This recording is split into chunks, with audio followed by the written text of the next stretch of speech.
Welcome to ESPN College Football, presented by Arby's. A warm, windy Saturday afternoon in Stillwater as you're watching the Big 12 on ABC. 90-degree temperature, 25-mile-an-hour winds serve as the backdrop as ranked teams square off at Boone Pickens Stadium. Number 11, Oklahoma State. 20th ranked Texas. The Big 12 is wide open. TCU and Kansas State play tonight. Oklahoma State coming off a loss to TCU in double overtime last week. Texas has won 3 in a row in year 2 for Steve Sarkisian in Austin. There's Spencer Sanders. We were told before kickoff, after he didn't practice going into the TCU game, but played, he did practice this week and will start the game today at quarterback for Oklahoma State. The Cowboys won the toss and deferred, so Texas will start on the 25-yard line. Dave Pasch, Dusty Dvorak, Tom Luganville down on the field. We mentioned it's year 2 for Sark. Last year they started 4-1 and lost 6 in a row. Sark told us this year's different, and you and I agree it feels different. The question is it different? A win today will go a long way to prove that. We'll start to find out. Better defense, Quinn Ewers back, but hey, he struggled on the road as a head coach at Texas, just 1-5. And this Oklahoma State team has a great home field crowd here at homecoming. 12 straight wins for Oklahoma State. Should be a fantastic football game for us here this afternoon. Quinn Ewers, 19-year-old quarterback to throw on first down, and it's behind the intended receiver, Xavier Worthy, incomplete. Ewers, a couple of years ago, highly rated recruit coming out of Southlake, Texas. Went to Ohio State, did not attempt to pass there, just 2 snaps last year. Started this year for Texas, then got hurt against Alabama. Missed 3 games, but you see the numbers over the last 2 games. 7 touchdown passes, including 3 a week ago against Iowa State in a come-from-behind win.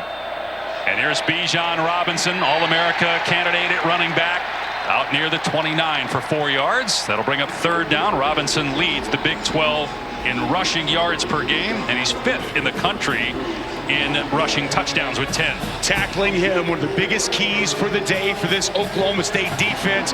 Bijan Robinson makes defenders miss as good as anybody in college football, and he's also an excellent target out of the backfield. Oklahoma State down defensively from a year ago, but very good on 3rd down, 5th in the country. Ewers from the pocket over the middle. It's high, and it's intercepted by Jason Taylor inside the 30-yard line. A takeaway on the first series for the Cowboys. Wow, Jason Taylor, the only holdover from last year in the secondary. This guy just has a knack for making big plays in big games. The leader of that secondary stares down Quinn Ewers the entire way. Ball sails on Ewers a bit, and a massive takeaway here to start this football game. Can't say enough good things about Jason Taylor, just sitting back in zone coverage, eyes on the quarterback the whole way. And a big-time play to give Spencer Sanders in this offense prime real estate here early. Just the 3rd interception thrown by Ewers this season. Sanders to the air on first down, setting up a screen to Dominic Richardson, and he is walloped at the 30-yard line. A 2-yard loss. Tavondre Sweat and Barron team up on the tackle for the Longhorns. Well, that's really well defended by Texas. One of Oklahoma State's favorite plays. They run it at least a couple times a game. They set it up typically very well. Good effort in rallying to the football to get Richardson on the ground. So a loss of 3 in Oklahoma State's first play. Cowboys are 4th in the country in scoring on the season. Sanders pass behind the intended target, incomplete. So we'll bring up 3rd down. He was going for Bryson Green. Let's take a look at today's player spotlight, brought to you by Champion. We mentioned at the outset of the telecast what's believed to be a shoulder injury, the throwing shoulder of Spencer Sanders, but we were told before kickoff he practiced this week. He's a lot better health-wise from last week, and this season leads the conference in total touchdowns, 5th in the country in points responsible for. And faced with a must-throw situation here on 3rd and 13, he's in trouble in the backfield. Sanders on the move, a late flag. Sanders has a receiver, though, and he overthrew the intended target. Is probably holding anyway, but John Paul Richardson got behind the defense. Sanders, I think, was going to throw it away, and then all of a sudden Richardson was wide open. But that should be holding on Oklahoma State. Absolutely. Boys, a nice job by Sorrell. Came holding inside. Offense number 61. That penalty's declined. 4th down. Right tackle Jake Springfield.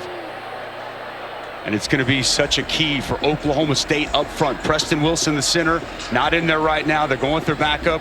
Joe Michalski. This group has been beat up throughout the course of the season. It's a good Texas front, especially with their size. Nothing's been quite as good for Oklahoma State as this kicking game, Dave. Yeah, Tanner Brown perfect on the season. In fact, he's made 15 consecutive field goals, longest active streak in the country. But there's a lot of wind, 25-mile-an-hour wind, swirling wind on the field. And this kick, a late signal, but it's good from 48 yards. The officials stared at one another for a few seconds, but Tanner Brown has made 16 in a row, and Oklahoma State takes advantage of the interception.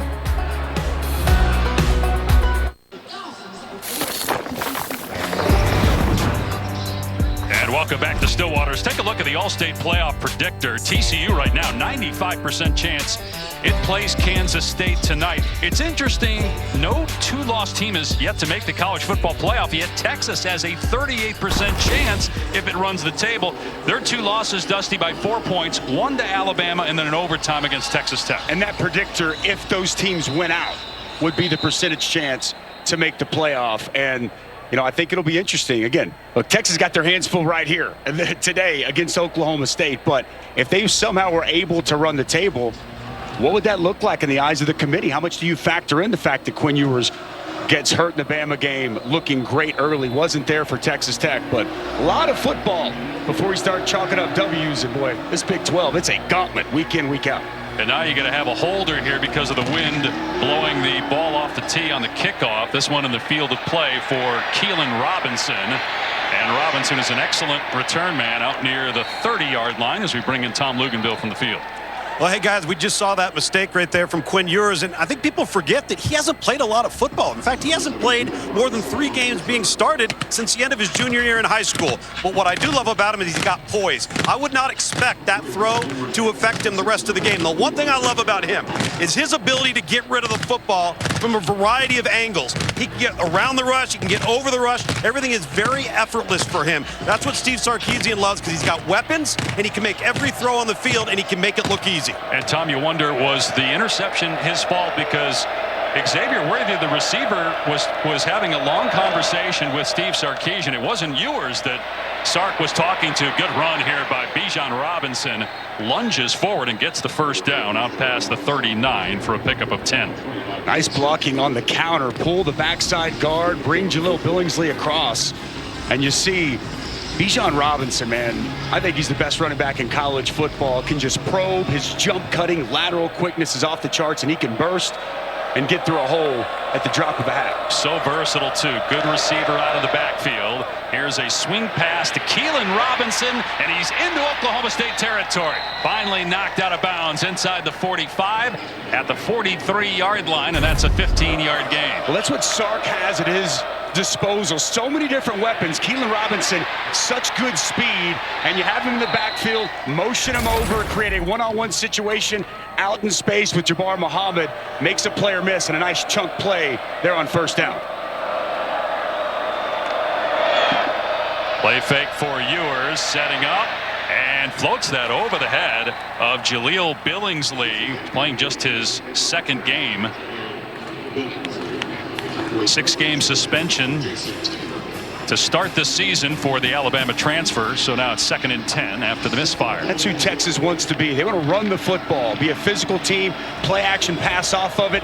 Deep shot, deep post was covered for Worthy, and good coverage there underneath by Jason Taylor.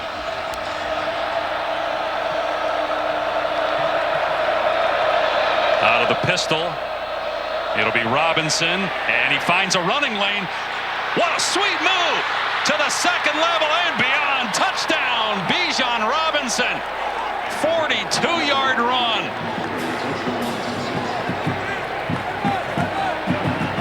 was impressive. A couple of cuts. Goodbye, Cowboy defenders. As advertised, and it's the patience. He waits for it. Patient as the block's set up, and then as soon as he sees the hole, you're going to see the burst past that last level. Leaves Jason Taylor on the ground. So subtle with his lateral side-to-side movements, and a big touchdown there for Texas. 11th rushing touchdown, 12th overall for Bijan Robinson, and the point after makes it 7-3 Longhorns. Well, he's one of the best running backs in all of college football, and we talked about it coming in. One of the keys for Oklahoma State, you got to tackle number 5. And on this play, no one tackled him. 6 for the Longhorns.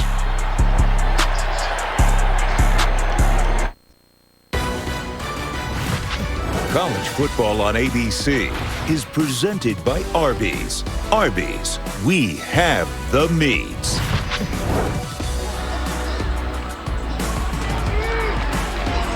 There were about 60,000 people involved in the walk-around last night, Oklahoma State homecoming. One of the reasons why our whole crew stayed in Oklahoma City, which is over an hour away from Stillwater, as we take a look at the Taco Bell Live Más student section. Student sections across the country competing to be the Live Más student section of the year all season long. One of the biggest homecomings in all the country. Coach Gundy said 65,000 coming in town for this. Great venue here. They're friendly, too. They even gave you, a former Sooner, a nice little ovation as you took the field. Here's a touchback, and Oklahoma State will start on the 25, trailing 7-3. Well, take a look at that touchdown run from Bijan Robinson, #1 in the country at tackles evaded this year, and we saw it with a couple of missed tackles by Oklahoma State. Mason Cobb initially, and it was Jason Taylor on the second level. Longest run given up by an Oklahoma State defense this season. This is a Cowboy defense that has some guys banged up on the defensive line. Brock Martin not playing today. Brandon Evers earlier this week announced that he's done playing college football. Guy that's in his 6th year. So it might be a shootout today in Stillwater. Sanders with a fade down the sideline, and it's broken up in a flag. The defender had his back turned the whole way on the pass intended for Stephon Johnson. It was Ryan Watts, Ohio State transfer, that's going to get called for interference here. Watts, big body corner, 6'3", north of 200 pounds. As you mentioned, Dave, just never turns Pass around. interference. Defense number 6. Ball will be placed at the spot of the foul. Automatic first down. Never turns around to make a play on the football, and Johnson doing a good job trying to work his way around the big body corner. But a true freshman, Stephon Johnson, talking with Casey Dunn here earlier today. Braden Johnson out today, Jaden Bray out, and they're going to look to this true freshman to try to make some plays. Coach said he's got excellent ball skills and a high ceiling. Long throw on a screen, and Texas is all over that. The ball is caught at the 40-yard line by Dominic Richardson, brought down by Ja'Day Barron. So it would be 2nd down. This is for Oklahoma State. If they can get a win, would be its 13th consecutive home win. 12 in a row is a school record. Richardson, and he gets dumped at the line of scrimmage by Ovie Agofu. So 3rd and long coming up. Yeah, just no movement on the interior of that defensive line. Moro Ojimo in there stacking things up, allows Agofu to come from the backside and make that play. It's Texas defense much improved from where they were a season ago. Gary Patterson, now an analyst on this staff, helping Pete Kwiatkowski. It's an Oklahoma State team, too, that struggles to run the ball. Obviously in a passing situation here. Sanders pressures in space. Deep ball pulled in inside the 20-yard line. Bryson Grain downfield, 39 yards. How about Spencer Sanders? Pressure in his face. They bring the blitz. Overshown comes clean. Steps into this throw. Puts a lot of air underneath it. And an outstanding job by Green going up and making the catch. They go fast. Play fake for Sanders, looking to run. And he's to the 18-yard line, tripped up by Barron, so a gain of 1 or 2. Guess that to shoulder's okay. Looking at that deep ball thrown by Spencer Sanders. It looked at times late against TCU that he didn't have the arm strength. And Bryson Green has really taken a big step forward last couple of weeks. Big touchdown against Baylor, big plays against Tech. Nice catch there. Sanders, there's a flag down. Sanders in trouble, gets rid of it Incomplete. Ogofu was trying to wrap him up. There are actually 2 flags down. You mentioned Bryson Green. They really wanted to target him early because he did not have a catch against TCU last week. So mission accomplished. Let's see what the flags are about.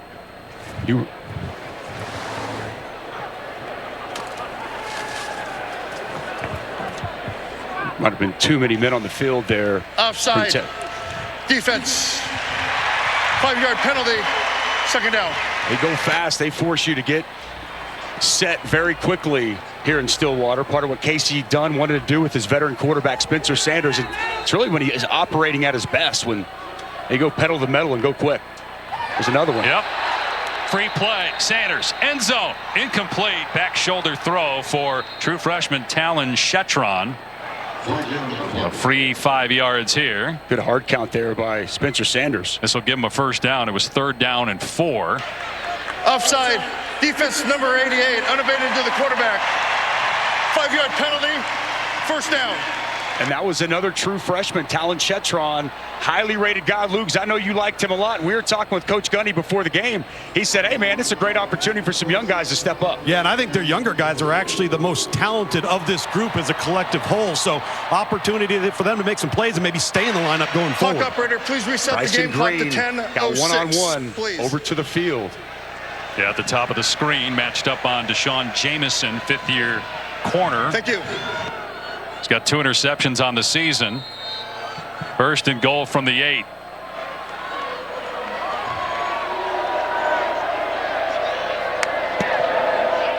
Richardson gets the carry inside the 5 and down to the 3, wrapped up by Jalen Ford, who's leading the Big 12 in tackles. Dominic Richardson, he's been a bell cow so far this year, but you know, for average, they really haven't been able to get it going. And Richardson, he's a physical bruising runner, but making guys miss, the explosion just hasn't quite been there this year. On 2nd and goal, Richardson again keeps the feet moving and hits Pater. Touchdown, Oklahoma State.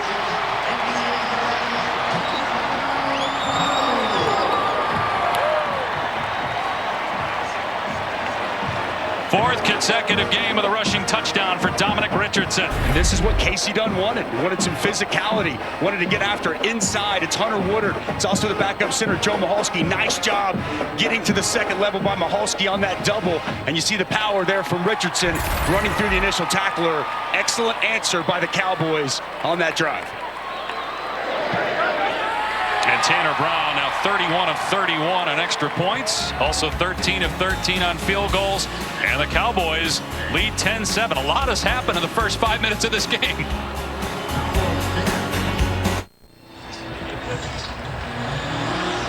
Mike Gundy's done such a good job here in Stillwater now in his 18th season, 12 consecutive home wins, going back to a loss to Texas in overtime in 2020. Sark in year 2 as the head man with the Longhorns, just 1-5 in true road games, and the win was at TCU early last year. They've lost 5 in a row, true road games.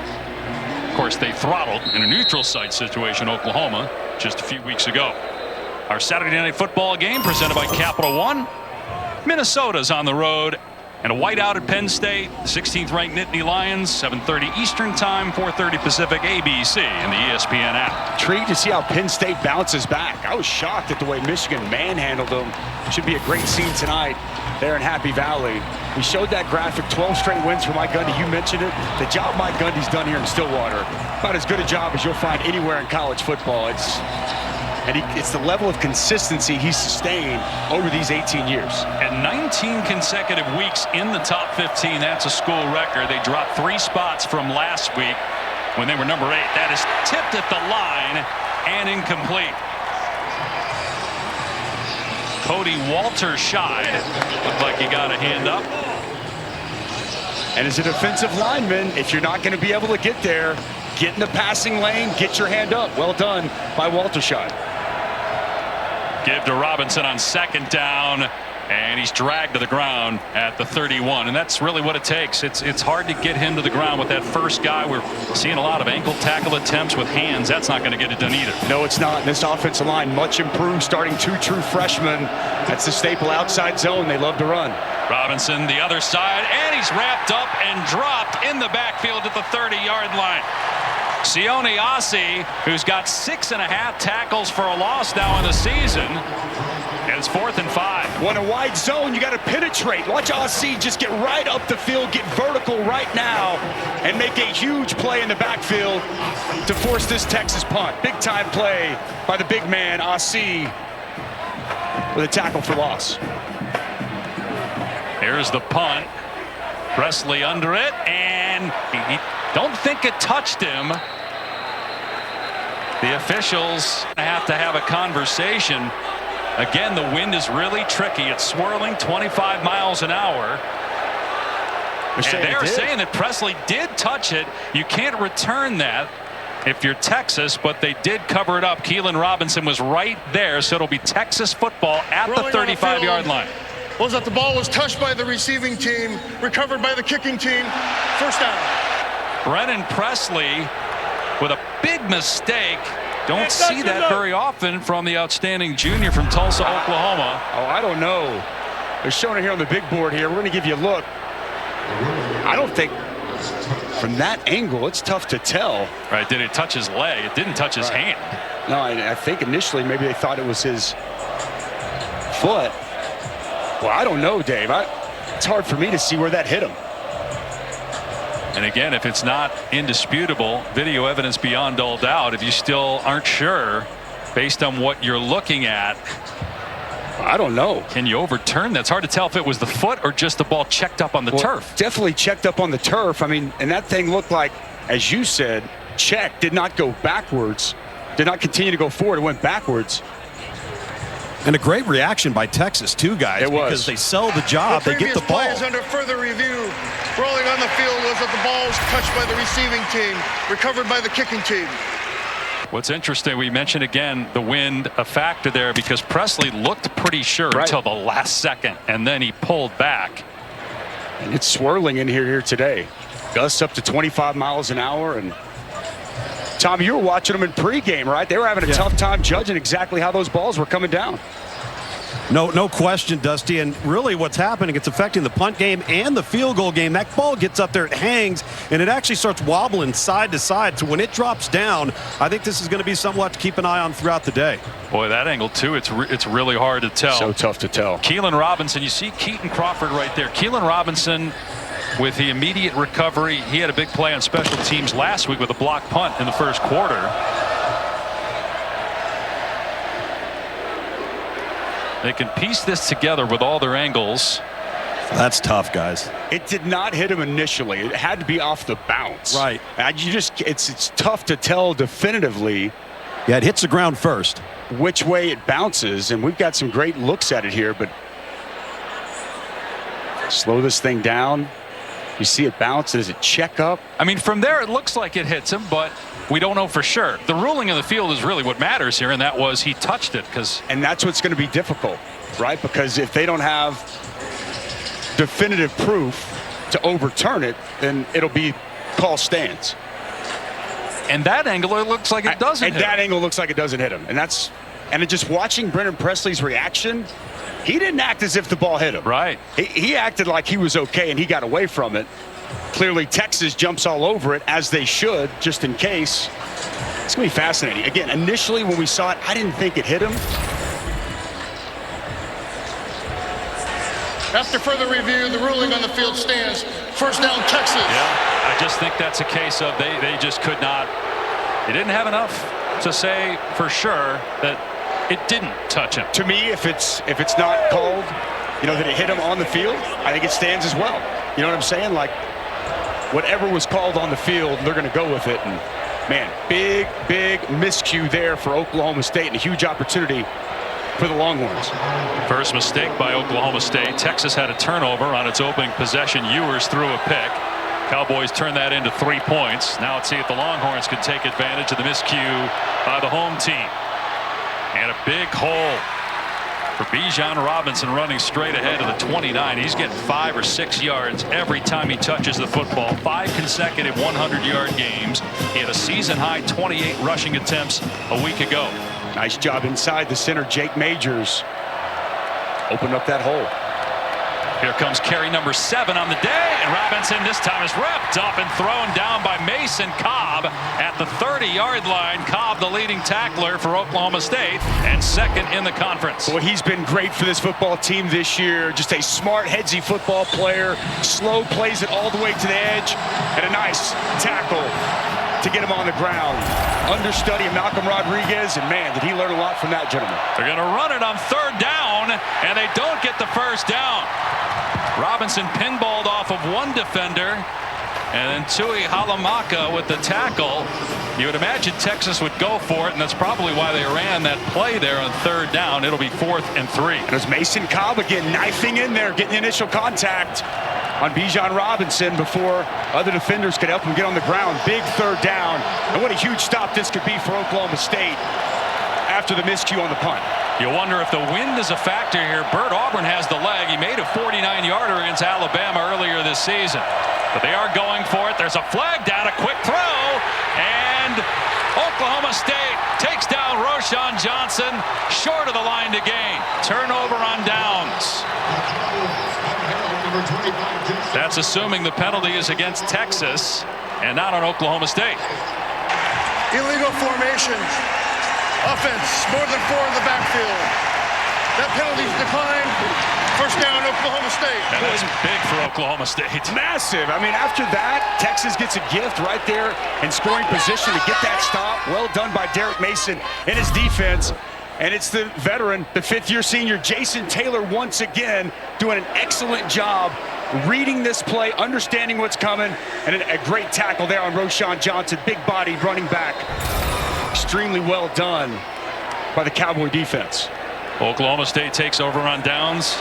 Jaden Nixon in the game at running back, only 14 carries on the year for him. They fake it to him. Sanders on the rollout and a high throw. Incomplete, going for John Paul Richardson.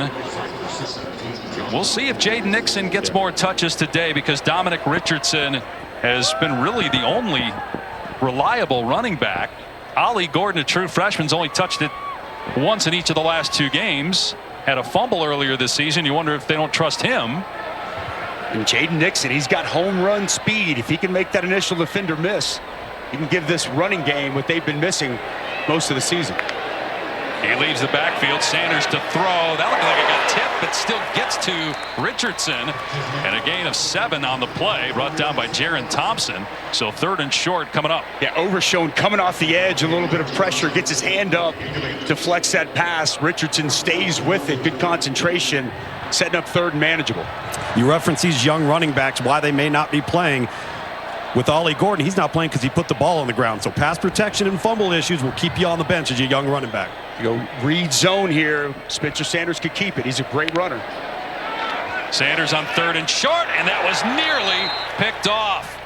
Jaron Thompson stepped in front of that, did a good job to knock it down. It was intended for John Paul Richardson, and Oklahoma State will punt. Well, they go with that quick out once again there with Richardson in motion, and it's excellent recognition there by Thompson. Sees it, feels it, plants his foot, makes a great pass breakup. He was inches, Dave, from picking that thing and taking it to the house.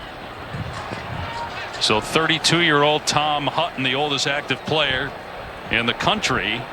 He's a great punter, too. 4th in the country in punts inside the 20. Xavier Worthy is deep. And Worthy fields it on the run. Got a head start. He's already up past the 40 and close to midfield. So a 25-yard return. Let's go to Kevin Agandi in the studio. Hey, just reminding you, we are just minutes away from the UFC 280. Oliveira, Islam Makhachev over on ESPN Plus, pay-per-view. Meanwhile, Purdue is down 21-0 to Wisconsin. Tulane, ranked for the first time since 1998. They're up 21-0 against Memphis on ESPN2. And Wake Forest, number 13 in the country, just the 7-3 lead against BC on the ACC network. Back to you. Some good games early on. Cincinnati just getting past SMU. Clemson survives at home. Syracuse. Ewers to pass. Gets leveled as he throws a deep ball. And it's on target. It's caught near the 20-yard line by Xavier Worthy. Wow, what a throw, 30 yards. When he took it right on the chin. Max protection, only a 2-receiver route, and an excellent route there by Worthy. He gets behind the defense. A big-time throw there by Quinn Ewers. Very well done. Cool, calm, collected there in the pocket to deliver that football. 33rd catch on the season for Worthy. And here's Roschon Johnson getting the edge.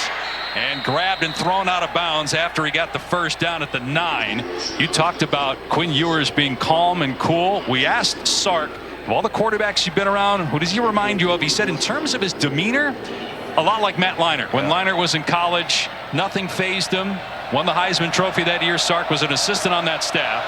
First and goal for Ewers and company on the 9. It's Johnson again looking to cut it back. Slips a tackle. And gets down to about the 6-yard line for 3 yards. I praise. I mean, but when we asked Sark from a throwing standpoint, here's your mind, Jeff. He said, I can't really make a comp. Yeah. I haven't had anybody that throws it from these arm angles that the ball jumps out of his hand the way it does Quinn Ewers. And as we all know, Steve Sarkisian, he's coached some great quarterbacks. Bijan checking back in for Roschon. Such a great 1-2 punch at running back the Longhorns have. 1-2-3 punch. We've got number 7 in there as well. You ain't lying. And a penalty marker down.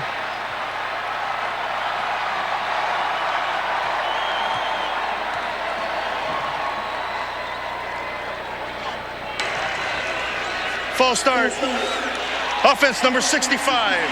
5-yard penalty. Second down. It's on Jake Majors, the center. So it'll be second and goal from the 12 now for Texas. You hear the paddles going here in Stillwater. Paddlers out, banging the walls. They get hit in the head. Watch out, Tom. It's dangerous down there on those sidelines. They put Ewers under center here. Play action. Ewers setting up and dumps it off, and it's a great call. Inside the 5 and into the end zone for the touchdown is Xavier Worthy. Great design by Sark. Wonderful execution by the Longhorns, and they retake the lead 13-10. Well, you nailed it, Dave. Unbelievable design by Steve Sarkisian. We talked a lot about this week, just how creative, the imagination he uses with all these complements of receivers. Only about a quarter motion, and then he motions, goes back the other direction. No one from Oklahoma State accounts for him, and it's a walk-in touchdown for Texas. And Dusty, you should have seen the block by Bijan Robinson. Holy smokes. Extra point good from Auburn, so it's 14-10. Longhorns in front, 4:21 remaining. All right, time now for our Aflac trivia question. It was just a couple weeks ago that Texas, Dusty, throttled Oklahoma 49-0. It's an impressive win, man. Give credit where credit's due. When was the last time Texas beat both Oklahoma and Oklahoma State in the same season? Any guesses? Any thoughts? I'm thinking a little Colt McCoy. That's kind of where I'm leaning. I mean, they did play for a national championship. 09? In 2009. The last time they won the Big 12, by the way, they did play in the Big 12 championship game in 2018.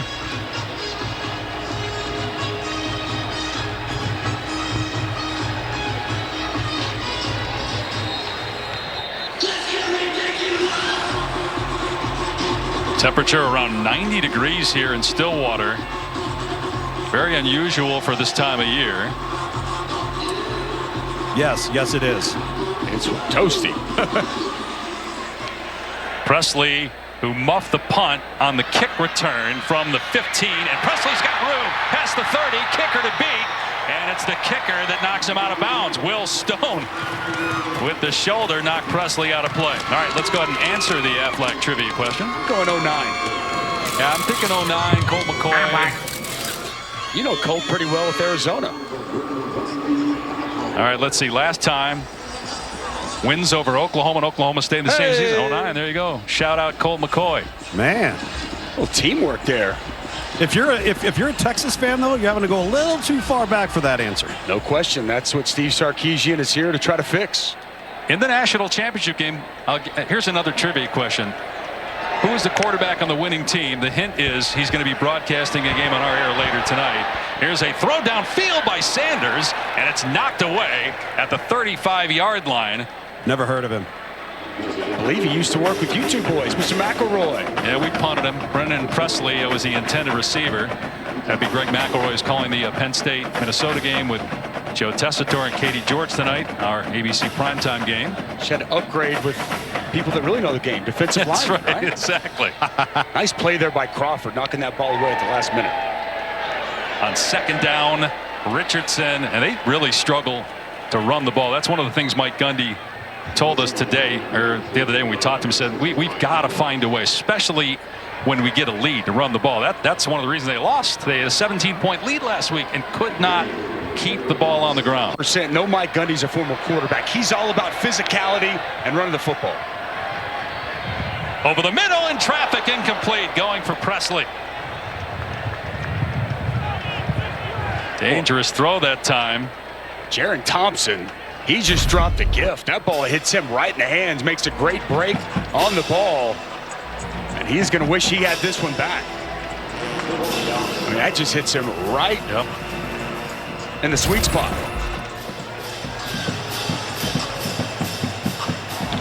So Tom Hutton will punt again. Xavier Worthy just had a 25-yard return. And Hutton didn't have a very good punt last time. Texas got close to that one. Worthy from the 12 breaks one tackle and then finally taken down back at the 11-yard line as we go to Kevin in the studio. Daytime now for our AT&T 5G studio update. Let's go to Austin. UCLA looking for their first win in Eugene since 2004, and Dorian Thompson-Robinson. Yeah, great patience. Looked off the coverage, found his back in the flat, and he made the rest happen. And then Bo Nix answering right back. You know, Oregon back on track after opening up the season with a loss to Georgia. The big play. Love what Bo Nix does. He throws the deep ball as good as anyone. Alton is rocking. We're tied at 10 apiece. Back to you. Who'd you pick in that game, Dusty? I had UCLA, DTR. That running game was Charbonneau, but it's going to be a good one in Eugene like we have here in Stillwater. And here's another carry for Bijan Robinson. Out to the 19-yard line for a gain of 7 on the play. That's 9 carries already, and Robinson's over 70 yards already. Good blocking out in front. Pull the center, Jake Majors. Pull the front side guard, Hayden Connor. Good patience, and you see a little bit of the burst there at the end from Bijan Robinson. Just kind of picks his way, Dave. There's not a tool he doesn't have in his box, man. I'm telling you. He's a complete package. Play fake Ewers. Over the middle, it's caught for a first down. Out past the 40-yard line, Jordan Whittington, who's finally healthy. God, it's dealt with so many injuries over the last few years. Career-high 29th catch. That's what running the football does. A little play action there, as you see Quinn Ewers kind of reading it, waiting it out. Backer safeties come down, middle of the field's wide open, and excellent timing there on Jordan Whittington on the slant. Great to see Whittington healthy. Forget last year when he got hurt, this offense changed. Such a key piece as a veteran leader. 13 games played in 3 years. Ewers, deep ball down the sideline and overshoots Worthy, who got past Jabbar Muhammad, and you also had Corey Black down there. You know, going back, you guys were talking about Bijan Robinson and how he has every tool. Another thing he's added this year is his voice. He told us when we spoke with him this week, he's become much more vocal. It's one of the reasons why he said this is different than last year. I know we started hot, 4-1, lost 6 in a row. He said, we've got a lot more leaders, and I'm one of them. I'm a lot more vocal. And when you're the best player and you speak, guys are going to listen. But he said that doesn't come natural to him. He's really had to push himself and work on that. Quick throw, and boy, the receiver never saw it. Bijan Robinson, he was open. He might have scored had he seen the ball. Third down. Ewers getting that ball out a little bit too quick. Bijan never turned around to identify the football. In a big third down situation here, one of the best third down units in all of college football. One thing, Derek Mason, they've had some growing pains with so many guys graduating and departing, transferring from a year ago.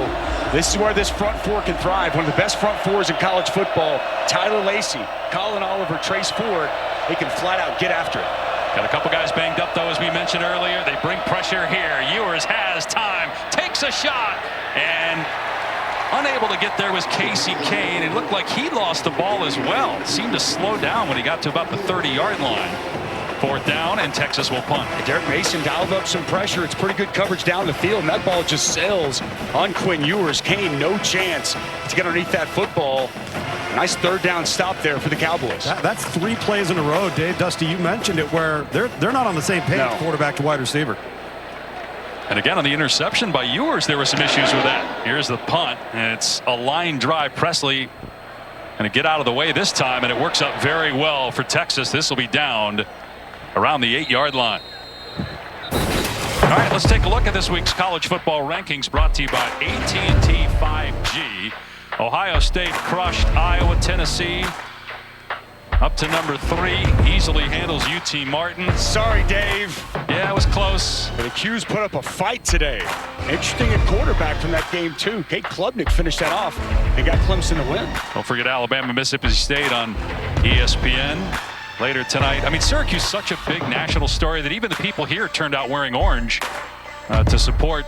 I see what you did there. It's been the year of the orange, man. Wrong shade. Tennessee. Maurice Now Blackwell, we'll start. by the way, is shaken up for Texas on special teams.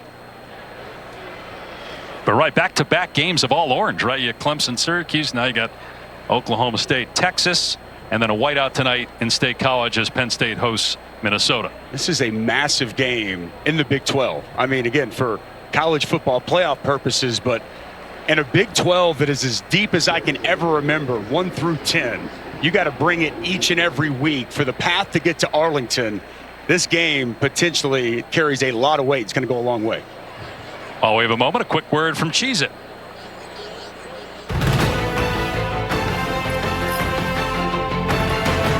Man, I make this cheesiest chain look good. I'm still feeling the cheesiest. You are a wheel of cheese. Cheesy, feeling the cheesiest.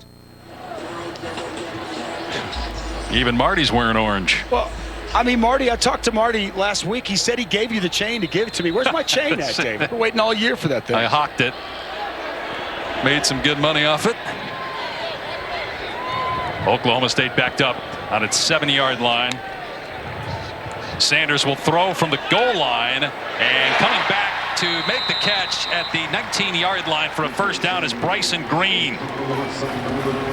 That's a strong throw right there from Spencer Sanders from the far hash out past the numbers, and good strong hands there from Bryson Green. A little bit of breathing room now for the Cowboys. Another long throw from Sanders. It's on the money and upended at the 25-yard line is John Paul Richardson. Deshaun Jameson with the hit. Little jawing back and forth afterwards.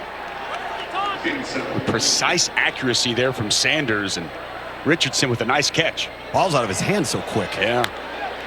On 2nd and 3, quick pitch to Richardson trying to get the edge, and he's taken down short of the line to gain by Jalen Ford, so it's going to bring up 3rd down and a couple. I thought they had that initially. I like the play design there as they get some offensive linemen out in front, but good speed by Jalen Ford. Haven't called his name much today, but he has been an integral piece to this defense throughout the course of the season.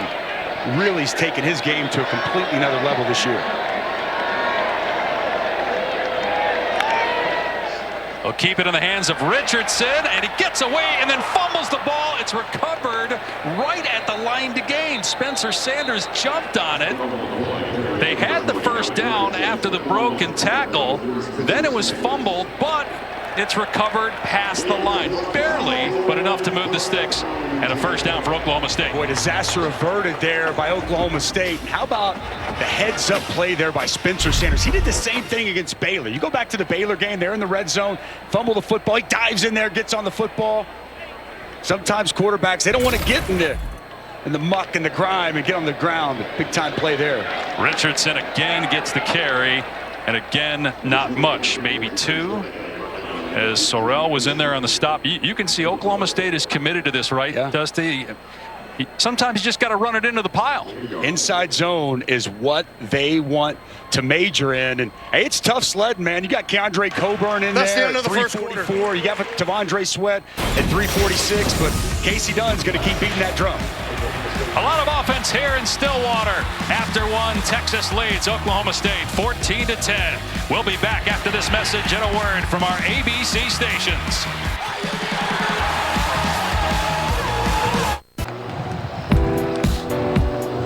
Next Next F1 stop is the Aramco U.S. Grand Prix tomorrow, 3 Eastern, noon Pacific's actually in Austin. Our pre-race coverage begins at 1:30 Eastern on ABC and the ESPN app. 2nd and 9 for Oklahoma State.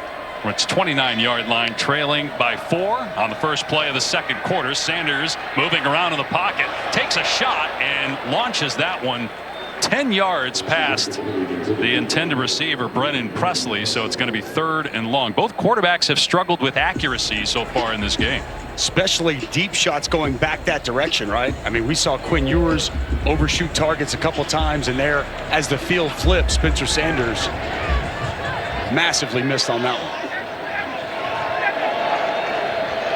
Out of empty, high snap.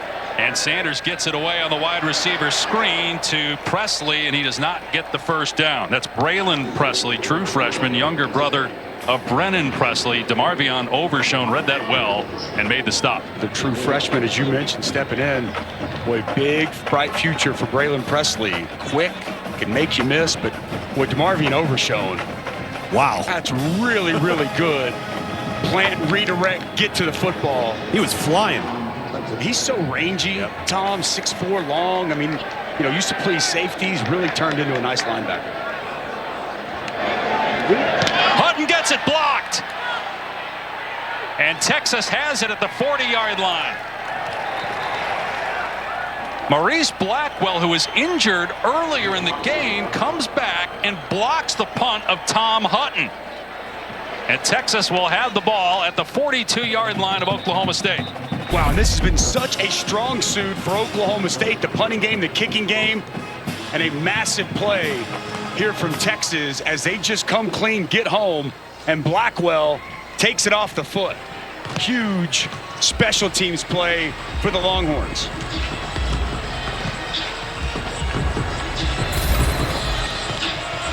Jeff Banks, special teams tight ends coach. Boy, he look excited or what? Bijan Robinson, 9 carries already in this game, 74 yards in the first quarter. And here's tote number 10, but he's dragged down after a 1-yard pickup by Mason Cobb. Cobb just having a great season. Nice start to this football game. Good tackle. And right now, Texas has an extra offensive lineman in the game. He just checked out, but that previous play, 92 was in. It's also their backup left tackle, Andre Carrick. You'll see him getting that big personnel to try to pound the football.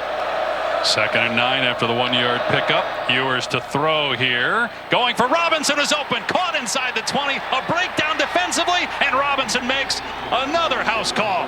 41-yard touchdown for the Longhorns. 1 on the ground and 1 through the air for Bijan Robinson here in the first 16.5 minutes of the game. Just a complete blown coverage, and nobody keeps sight of Bijan Robinson. Looks like they're in man-to-man coverage, and nobody identifies and goes with Bijan late by the safety, and late will get you beat as Bijan Robinson strolls in the end zone for a second time. Dusty, you see the influence of those 2 inside slot receivers coming across the field, and they bump off the linebacker. Auburn puts through the extra point, and so it is 21-10 Texas. Early second quarter, they take advantage of the block punt, and Bijan Robinson, so dangerous in the open field, especially when nobody's covering him.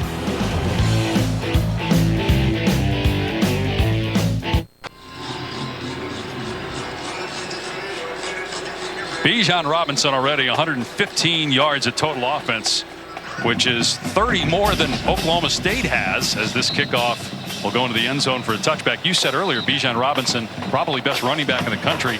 He might be the best player, certainly in the top 10. Definitely in the conversation. I don't think there's any doubt about that. He told us he's got the best hands on the team. Let's take a look at this touchdown. Looks like Oklahoma State's in man-to-man coverage. Kendall Daniels, you'll see his eyes, vision in the backfield. Linebacker doesn't get over. Safety's late. And it's an easy touchdown for Bijan Robinson. Can't look in the backfield and play man-to-man. Now, you know, those routes coming across kind of picked off the linebacker from being able to get outside. Safety's late. Strike up the band at 6 for Texas. Kind of a dangerous time now for Oklahoma State. Sanders throws, and that was nearly intercepted. Overshown got a hand on that ball. Second time he's deflected a pass. Their inability to run the football has been a problem, and it showed itself late in the loss to TCU when they had a 17-point lead, and they're just coming out throwing the ball now, down 11. Don't want to get it back to Texas too quickly. They haven't been able to stop the Longhorns, save the interception on the first drive. Sanders leaving the pocket, takes off at the 30-yard line and dives for the first down. Out to the 36. Fourth-year quarterback, first-team All-Big 12 last year. Such a good runner. And it's what he's going to have to do to be able to pick up some yards on the ground. Really physical, strong run there by Sanders to move the sticks. Got 8 rushing touchdowns on the season. That's a ton for a quarterback. Sanders dumping it off here. Stephon Johnson out of bounds at the 40-yard line. That's a pickup of 4 yards on first down. Sanders practiced this week, we were told, just before kickoff, that he did practice after not working out in practice last week and starting the TCU game, battling what's believed to be a shoulder injury. Here he is running again. He slides it, takes a shot, and there comes a flag. He got leveled at midfield by Anthony Cook, and that's going to tack on 15 more, and that could be targeting as well, which would leave Cook ejected.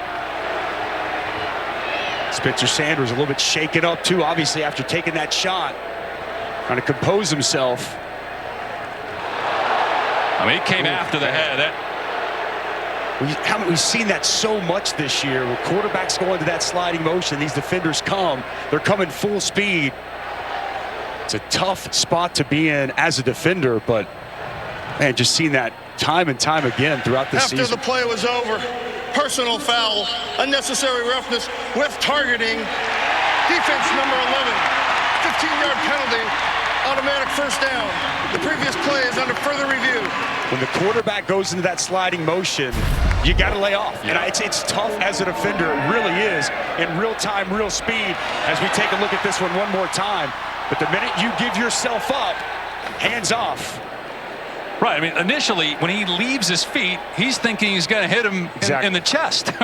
He's not diving for the head, but then when the slide happens, he hits him in the shoulder.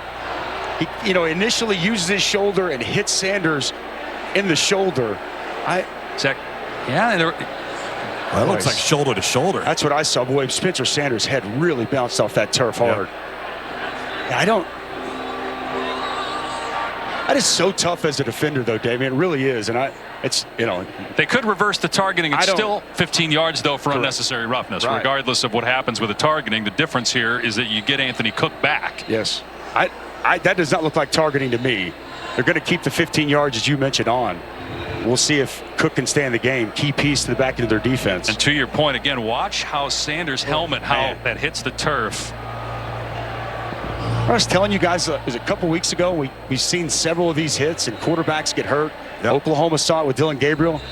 I wonder at what point do players start not going into that kind of slide, because you're doing it to try to protect yourself. But, man, I've seen more harm done in that same situation.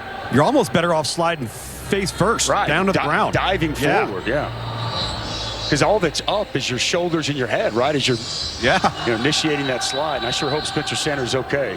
Dave, like you said, it's such a bang thing. He's not that low when he starts to come in on him. Yeah. Sanders looks to be all right. The backup quarterback, it's either Garrett Rangel or Gunnar Gundy. It would likely be Gundy, who is the son of the head coach. He's thrown 20 passes this year. Former walk-on.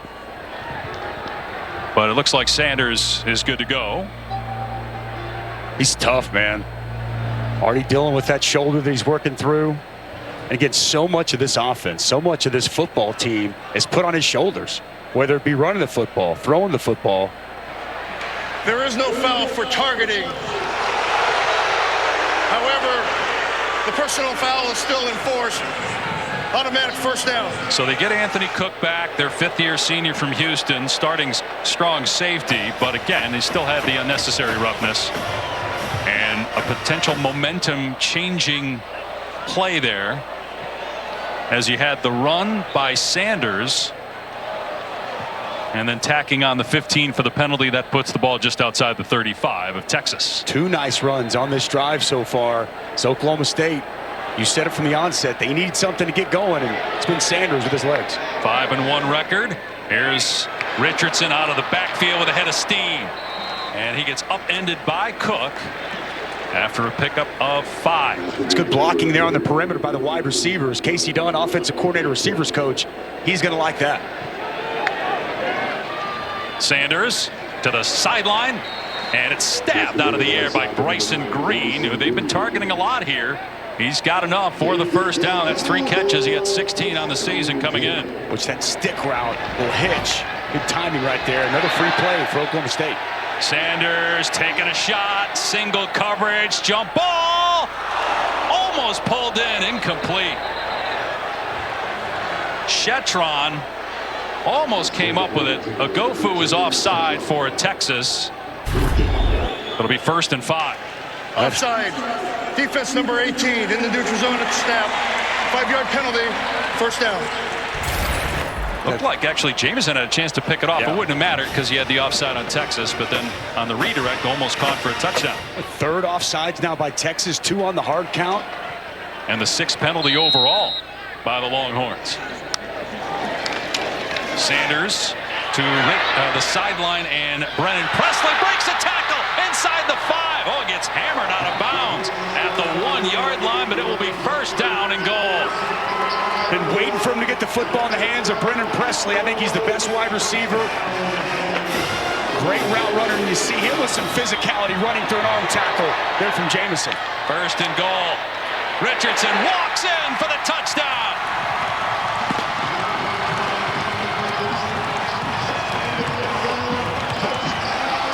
Very, very important bounce back by Oklahoma State's offense. 2nd rushing touchdown today for Dominic Richardson.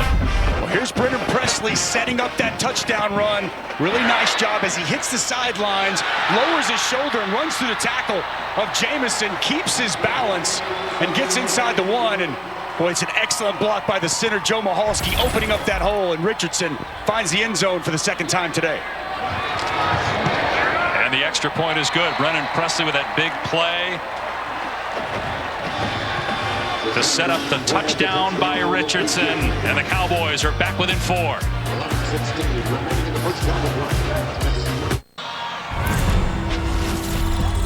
As we honor those who serve, brought to you by Navy Federal Credit Unions, take a look at Master Sergeant Earl Plumley. We had a chance to talk to him before the game. Just a wonderful guy. Awarded the Medal of Honor for actions of valor during Operation Enduring Freedom. He's deployed twice in Iraq, once in Afghanistan. He took part in the pregame walk with Oklahoma State head coach Mike Gundy. Was honored here by the full house at Boone Pickens Stadium. It's from Clinton, Oklahoma. Thank him and all the men and women who have served, currently serve, or will serve in the future. Amen. Well said. Awesome to be around him, a hero, up here in the booth before the game. You know what he said? How you pay it back? Enjoy your life. Enjoy football, enjoy family, and enjoy all the great freedoms we have in this country. Keelan Robinson on the short kickoff for Texas. Robinson trying to go the long way. Flag down. Robinson still going, though. Tackled at the 42, but you would imagine this will come back. Penalty marker at the 34. Boy, that was a big bounce-back drive by Oklahoma State. Spencer Sanders was 4 of 5 passing on that drive. Touchdown by Richardson on the ground is 2nd. And it's 21-17 Texas. 4 minutes gone by here in the 2nd quarter. On a hot, humid day in Stillwater. The wind has died down a little bit, still about 20 miles an hour, but it was over 25 for a while. And we were told by Ken Dunlap, our outstanding statistician, I don't know where he got this info, but this is... There is no foul on the play. First down. Oh, that's big for Texas. They're going to have the ball around the 40-yard line. Didn't mean to keep everybody in suspense with what Ken Dunlap told us, but this stadium is in the top 3 windiest stadiums, meaning most impacted by wind in the country. How about that? Who did that study? Learn something new every day. Kenny, as good as it gets from a stats man. Bringing it, bringing the heat. 87 degrees. Supposed to be 92 today. Huge running lane. Robinson not touched till he crossed the midfield stripe and all the way to the 44. It's a gain of about 15. They've been running this counter till the cows come home here early. Pull, backside guard, Billingsley back across, big gaping hole in the middle. And you see the vision and burst from Bijan Robinson as he's closing in on 100 yards already in this first half. Oklahoma State fortunate to have the help of the umpire there, Dusty, or he might have been going. Man, this offensive line is so improved, Tom. Big time. 2 true freshmen and 2 sophomores. Yeah. 10 carries, already 89 yards for Robinson. Ewers hit again as he throws. It's a deep shot. Worthy can't catch up to it. Incomplete. Ewers had to unload because Mason Cobb was about to hit him right in the chest. Boy, Mason Cobb comes scot-free, and you see Quinn Ewers stay in there as long as he possibly can, and it's tough to overthrow Xavier Worthy. That's exactly what happens. One of the fastest receivers in college football, just a step behind that pass from Quinn Ewers.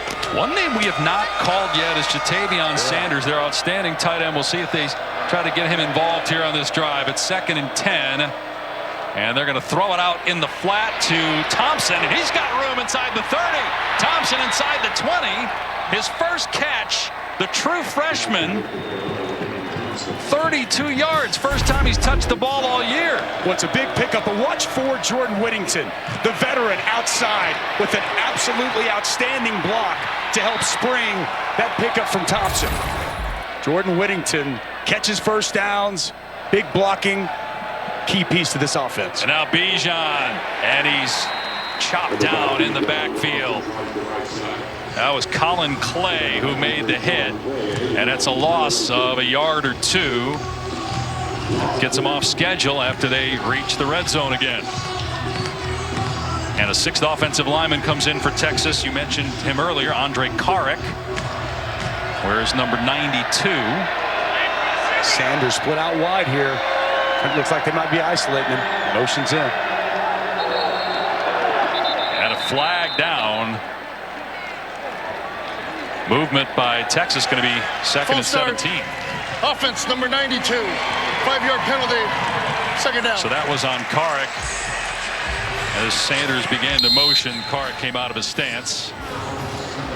Hey, Dusty, right now in this offensive line for Texas, true freshman DJ Campbell has gone over to right guard. That's moved Cole Hudson to left guard. So they have 3 true freshmen of their starting 5 right now on the field at Texas. Wow.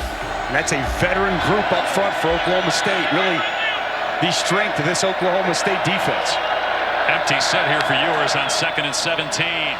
From the pocket with time, Ewers to the end zone and nobody home. That was thrown way out of bounds.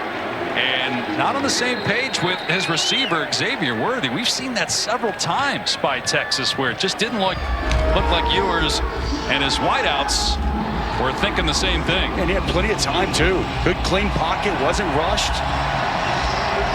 Steve Sarkisian, year 2 at Texas. Started 2-2 with a 1-point loss to Alabama, an overtime loss to Texas Tech. 3 straight wins, including a come-from-behind victory last week. They've got a 3rd and 17 now, 0 for 4 on 3rd down in this game. They have to get to the 2-yard line. Ewers back to pass, another flag. This could be a false start. 70-52, both kind of flinch a little bit. False start. Offense number 0. 5-yard penalty. 3rd down. And Dusty, that's 9 penalties on Texas. We're a quarter and a half into the game. Shooting themselves in the foot pre-snap. We've seen the offsides defensively, and now we're seeing false start as well. Wonder how much of this crowd's playing a role here with communication. Some of those guys up front.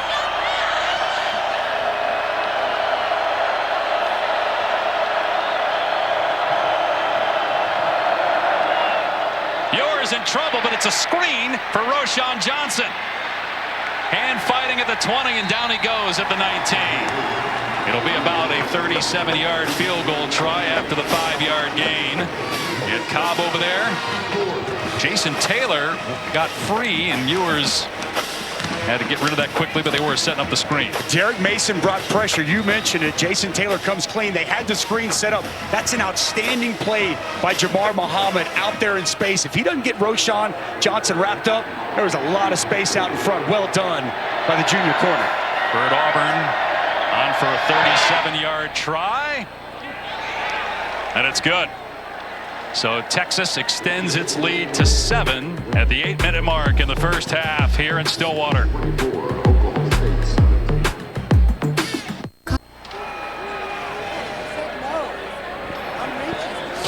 Longhorns up by 7 back in Stillwater. Oklahoma State about to take the ball. And as you look at this crowd right here, this is what is so daunting about this stadium. Look at how close we are to the actual bench. So this is the fans right here. That's the offensive line. And Dusty referenced the communication that maybe they're having some trouble with the overall noise of the stadium. And again, 3 true freshmen, communication, it's loud. They're smacking the wall right here. This Texas bench with the offensive line, it's tough for the offensive line and the coaches to communicate and really get after it. And Dusty, you played in the stadium at Oklahoma. You know exactly what it's like. I've lost in this stadium as a top 5 team back in 2002, and they are right on top of you. They do impact communication on the field, on the sidelines. It's a tough place to play, and that's a great shot there from Tom and our camera crew to give the people at home exactly how tight it is over on those sidelines. A late hit out of bounds, you might end up in the 3rd row.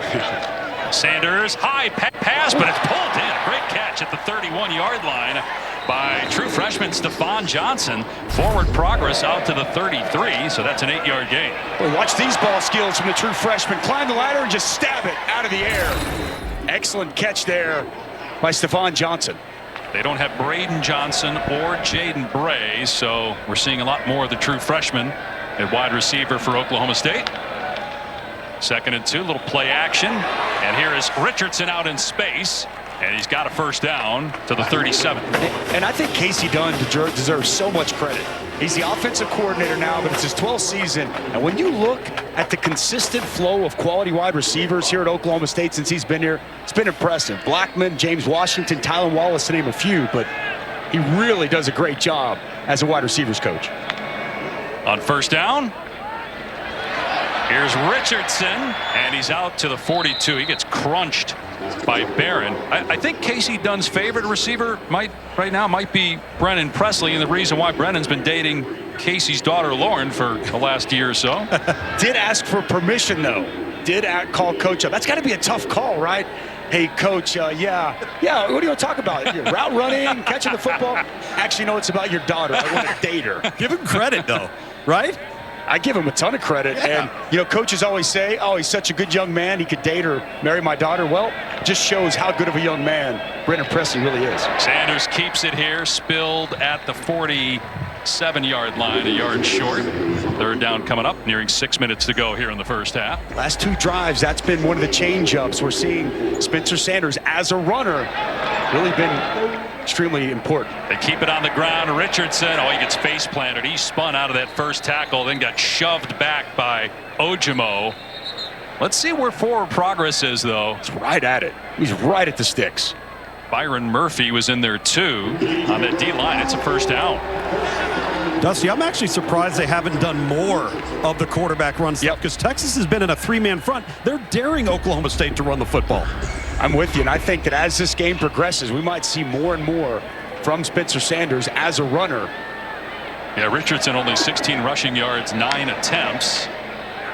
Here's Sanders, fade to the sideline, and what a throw! It's caught by Stephon Johnson inside the 30 at the 27, dropped into a bucket. You can't throw it any better than this. Excellent touch and ball placement from Spencer Sanders, and this true freshman Stephon Johnson making a name for himself in this ball game. 34 yards. Sanders going back to work, this time leaving the pocket, throwing on the run, incomplete. They wanted interference downfield, and they threw the flag. Boy, it took a while, but they finally threw the flag. Maybe Sanders made that happen because he was jumping up and down, asking for a call. Barron was downfield covering Bryson Green. Gave him a shove in the back. I'm honestly surprised And Spencer didn't keep that. I thought he had plenty of room to run. They're going to get the penalty here for pass interference, but kind of right on cue as we were talking. Defense number 23, 15-yard penalty, automatic first down. That's the 10th penalty on Texas. Take a look at it back into this. Yeah, there's definitely a shove in the back. Was it uncatchable, though? Was the ball past him at that point? Took a while to get a flag out. It was tight. It was close. Well, sometimes the official knows what he's going to call. It just takes a while to get that flag out. Don't know if that's what happened or if he was influenced at all from Sanders and then the Oklahoma State sideline. Sanders 8 for his last 8 passing, 74 yards. Going to work again through the air. Dumps it off over the middle. It's caught inside the 5, and the ball comes out. And they're going to say incomplete. Braylon Presley could not complete the catch to the ground. So it's second down. That's the younger brother, Braylon Presley. This ball just thrown a little bit behind him. He had to reach behind him. He puts that out in front. It's a walk-in touchdown, a misfire there from Spencer Sanders, right on cue. I mean, it's the old commentator jinx, right? 8 for his last 8. Yep. Always a play-by-play guy's fault. Yep. Jalen Gilbo was in coverage that time. 2nd and 10 on the 12. Oklahoma State trying to tie the game. 3 true freshmen really having an impact here in this first half of the wide receiver corps for the Cowboys. Play fake. Sanders. End zone shot. And it is intercepted. Ryan Watts. Rolling on the field is an interception in the end zone. First down, Texas. Stephon Johnson, the intended receiver, but it's Ryan Watts, who had 2 picks as a member of the Ohio State Buckeyes a year ago. Gets his first one as a Longhorn. Boy, it's a big-time play going back to Johnson, the true freshman. Just a nice job there by Watts. 6'3", 205 pounds plus. Spencer Sanders with a costly interception here in Stillwater. Velocity of 29 miles per hour to hit green near the 10-yard line. Welcome back to ESPN College Football, presented by Arby's. Dave Pasch, Dusty Dvorak, Tom Luginbill. Texas with a 7-point lead after the interception in the red zone. Take a look at it again. They want to go back shoulder to Stephon Johnson, and Ryan Watts, that boundary corner, can't really tell fully if he gets a pull there, but Johnson doesn't get in any kind of position. Good job by Watts using his body. He's a little bit of contact there. Would have been a ticky-tack pass interference, but the bigger thing for Spencer Sanders, he's been so much better taking care of the football, has limited his turnovers, and a costly interception late in this first half. Just his 4th interception of the season. So from the 20-yard line, Bijan Robinson off the left edge, and a good open field tackle at the 25-yard line by Taylor. Taylor coming up in that safety position, man. You better make that tackle. If you don't, a lot of green grass out in front. Well done by Jason Taylor coming down and getting Bijan down. Here's a quick throw that's incomplete. It was Whittington out in space. Taylor was closing. Again, both quarterbacks have been off the mark. Both quarterbacks have not been in sync at times with their receivers. First ever road start in college football for Quinn Ewers. That's a good point. Ewers here, and wide open is Xavier Worthy, easily getting the first down, as it looked like defense for Oklahoma State somehow lost Xavier Worthy, the best receiver. When it comes out of the backfield, again, this is kind of what you have to worry about with Sark, man. He moves these guys all over. Don't know exactly who's where. A nice pickup on 3rd down. Ewers looking, and then just throws it away. Each team with all of its timeouts. He moves his players around about as well as anybody, doesn't he, Tom? And you know, Xavier Worthy kind of used him in this offense a little bit like he used Devontae Smith at Bama, but you really have to pay attention defensively to exactly where these different pieces line up. Personnel groupings, shifts, motions, eye candy.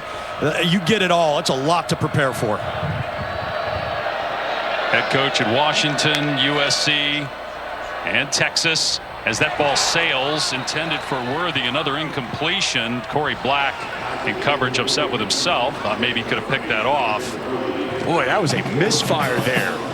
Pass way inside of Xavier Worthy, just running an out route. That pass sails inside, and I get Corey Black, if he just plants drives, that's a pick going the other way.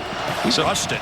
But you also wonder again, is because we saw it after the interception, the conversation between Sark and Worthy, is something going on with the receivers running the wrong routes as well. 1 for 6 on 3rd down today for Ewers and company. 3rd and 10 on the 34 at Texas. Ewers over the middle. That was a dart, and it's caught in between 2 defenders for a 1st down at the 48-yard line. There's Jatavion Sanders, the tight end, with his first catch of the day. Wow, big-time catch here on 3rd and 10. And you want to talk about a tight window throw. It's good coverage by Mason Cobb and Benson. You got to fit it in a very small space, and that's exactly what Ewers does. And how about the strong hands and catch radius of Jatavion Sanders? Excellent, excellent catch over the middle. Sophomore from Denton, Texas, who they say is a great worker. He's one of the leaders of the team. Just played on special teams last year, had no catches. This year he's got 29, 5 touchdowns, 2 came in the win against Oklahoma. And a timeout called here by Steve Sarkisian. He wanted the play clock reset, but did not get it. Texas, their first 30-second timeout. That will leave Texas with 2. Well, we said at the outset, based on what happened last year, the 4-1 start, 6 straight losses, and talking with the Texas coaches and some of the players this week, they said it's different. It feels different.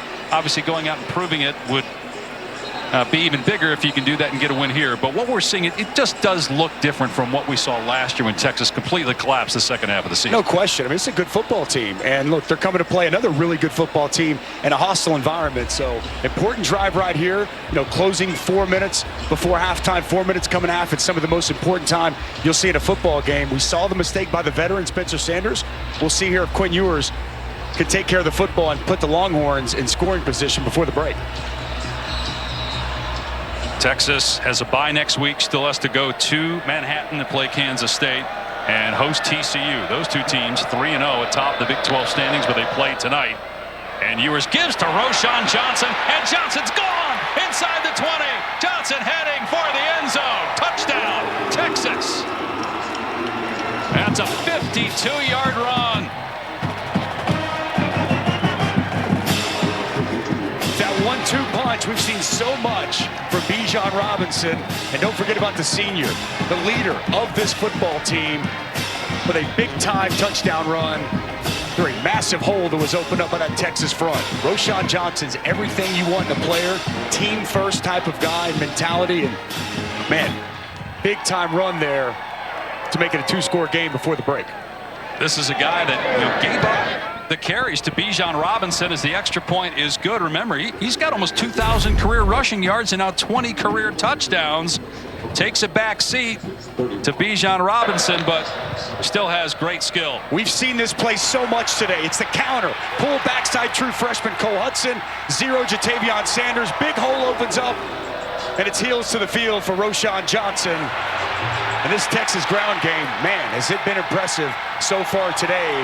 Now 160 yards on the ground for the Longhorns. Dusty, you take a look at some of these counters, and it's almost as if we're at a football clinic and a coach is up on the grease board and he's drawing up how it should look if everything goes right. That's exactly what it looks like today. And boy, right on cue too for our discussion about how this just seems different for Texas here in year 2 with this coaching staff. The leadership of the players is a big difference. They told us Roschon Johnson, there was something going on with the players. They weren't running the plays right, and Roschon Johnson stepped up and made his teammates run gassers. That kind of stuff wasn't happening. Accountability, Dave. It's a big key and a big factor in quality teams, quality programs, and Sark told us, man, he can see the foundation's been laid. He can see, you know, the guys are really starting to buy in and take hold. Definitely feels like there is a culture shift this year. Here's Jaden Nixon, and he does not make it to the 15-yard line. Let's go to Kevin Agandi in the studio. Dave, Capital One halftime report minutes away with Booger McFarland. Plenty of top 10 highlights. Clemson survives. Right now, UCLA in trouble in Eugene. Yeah, Bo Nix is playing really, really well. And you would think that UCLA can get the run game going, but they haven't. You got to give Bo Nix and that Oregon team a lot of credit so far. How about 31 points in the first half? Ole Miss in a very good one in Death Valley against LSU. Highlights coming your way at the break. Back to you guys.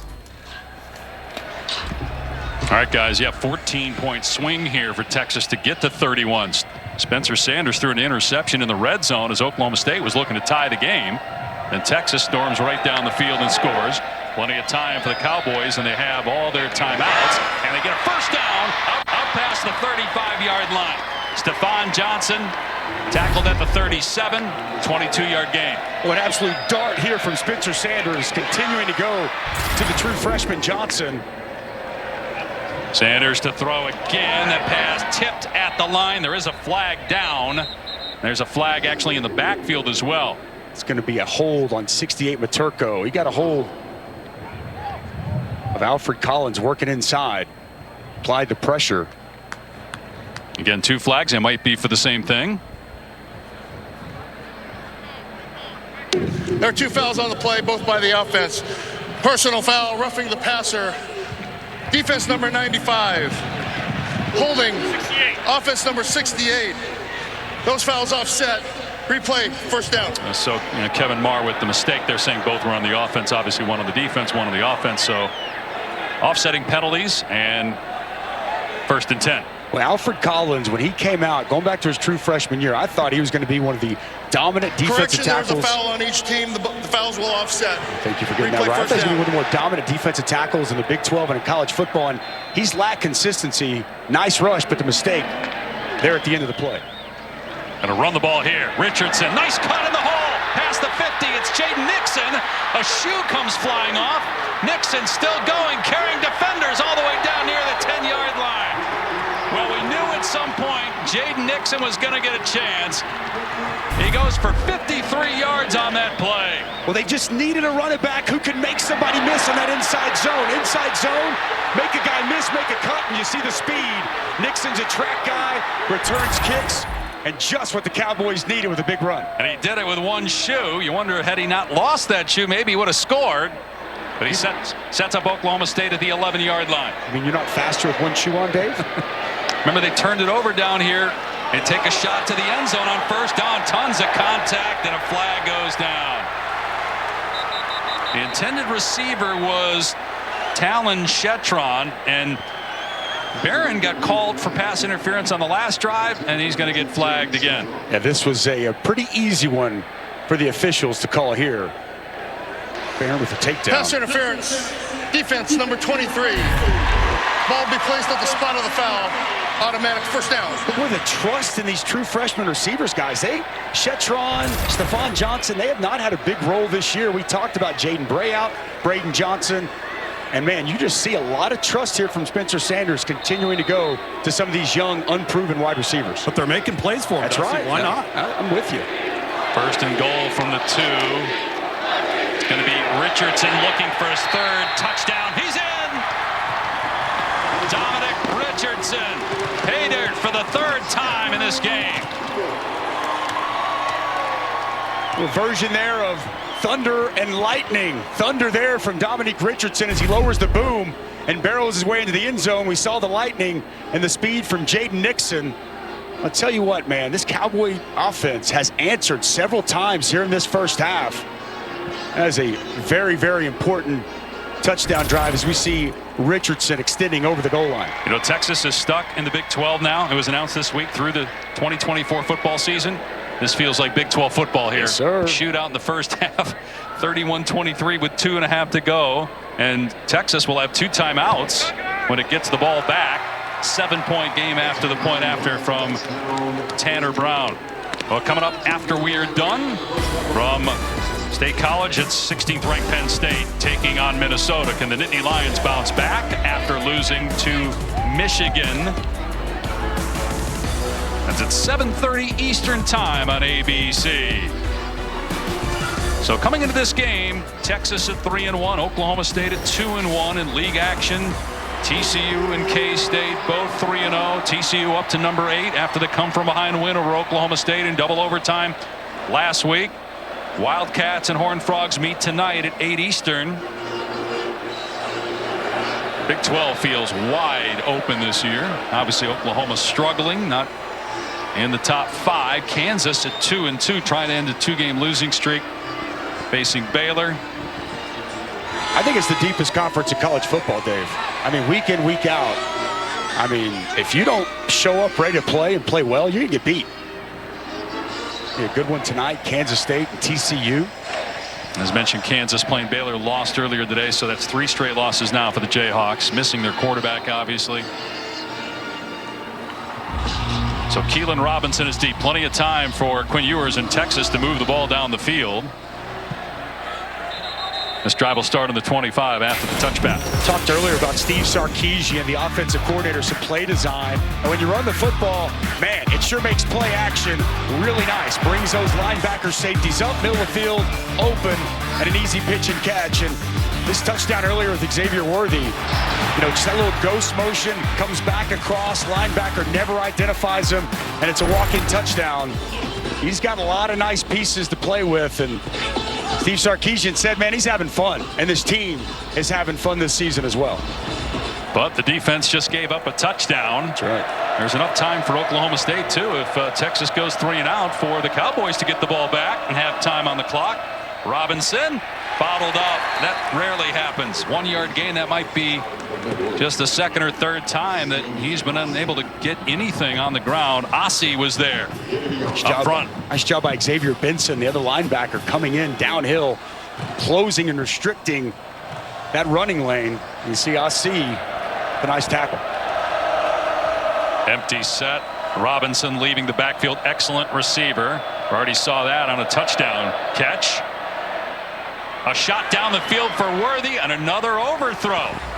Boy, Xavier Worthy so far in this game has been targeted 10 times, and he has 3 catches.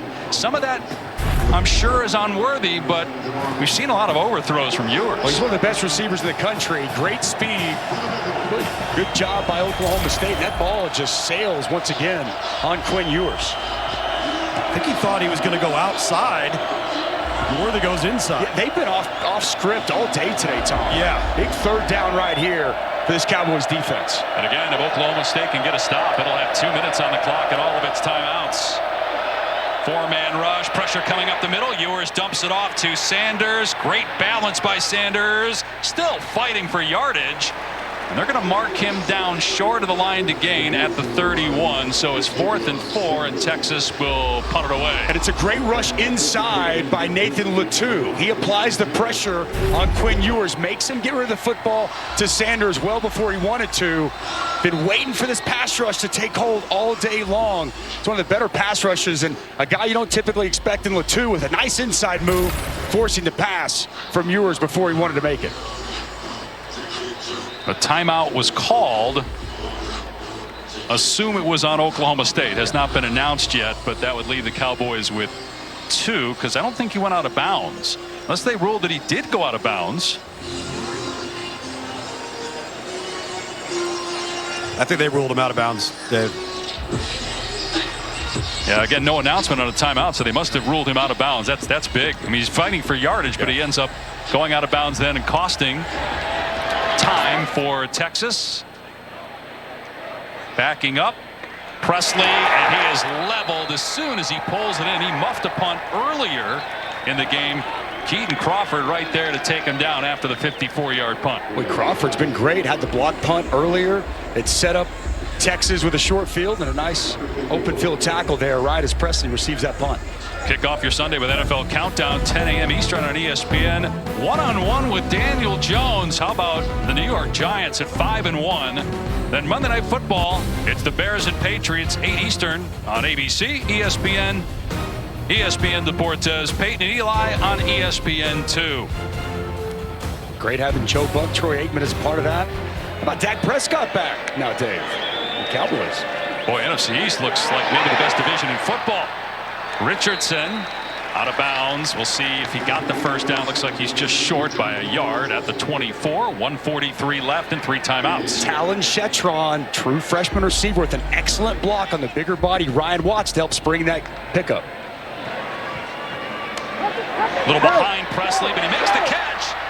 And taken down at the 35, and he was dropped with a face mask by Sorrell. Another Texas penalty, and that's going to put the ball at midfield. That'll be the 11th foul on the Longhorns. Wow.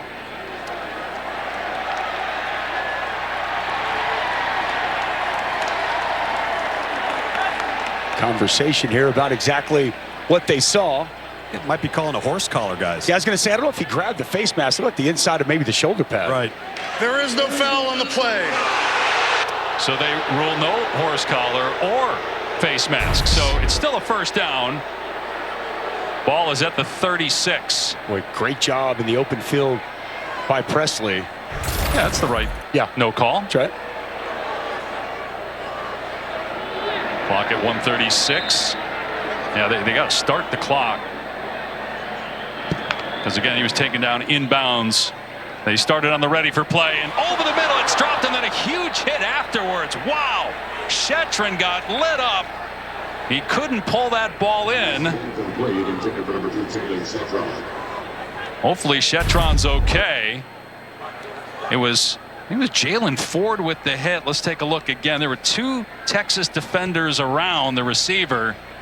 Yeah, and it was Jalen Ford with a clean but hard hit. No question. And man, that's one that Shetron, the true freshman, really wishes he could have back.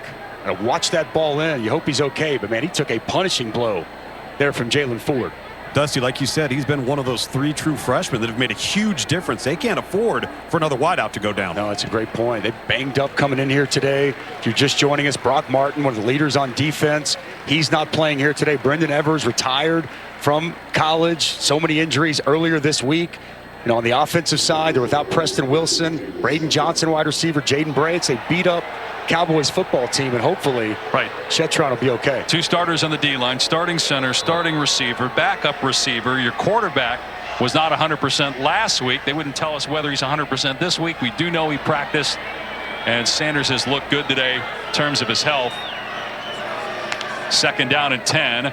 And Sanders hits Presley, a ton of room in front of him. He gets the first down out to the 49-yard line. We were talking earlier about the design of some of the Texas plays, but that was beautiful for Oklahoma State. Just get the ball to your playmakers, get them in space. Brendan Presley, again, nice job getting up the field, moving the chains. Poor leverage there by Jaron Thompson. He came inside and allowed Presley to get to the perimeter. 122. Here's a pitch, and they're going to throw it back to Sanders at the 45, and Texas was all over it.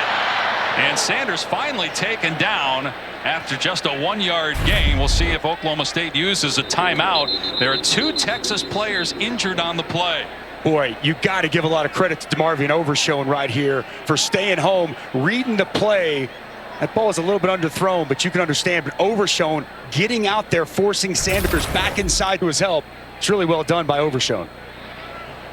It was Jaden Nixon who threw the pass, and you got Watts banged up for Texas. Trying to see the number on the other. It's like a Gofu maybe. Texas player that's banged up. It is a Gofu. Clock is right now at 1:08.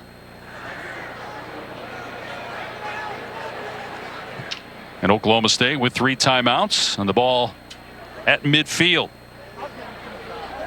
Big 12 now on ESPN Plus every Wednesday. The Big 12 Football Weekly Show plus the Big 12 Soccer Tournament starts Sunday, October 30th. Sign up today at ESPNplus.com/Big 12 Now. Dave Pasch, Dusty Dvorak up here in the booth. Tom Luganbill down on the field in Stillwater on a 90-degree windy day here in Stillwater. So one of the 2 Texas players is up. It's Watts that left the field. Agofu is still being looked at.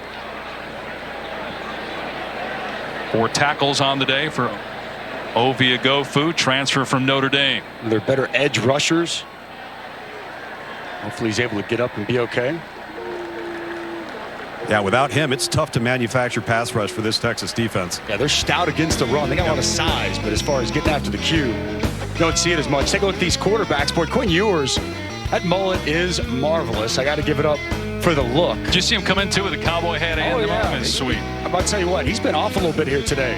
You wonder if those 13 incompletions, 7 of them to Xavier Worthy, how much of that is on Worthy?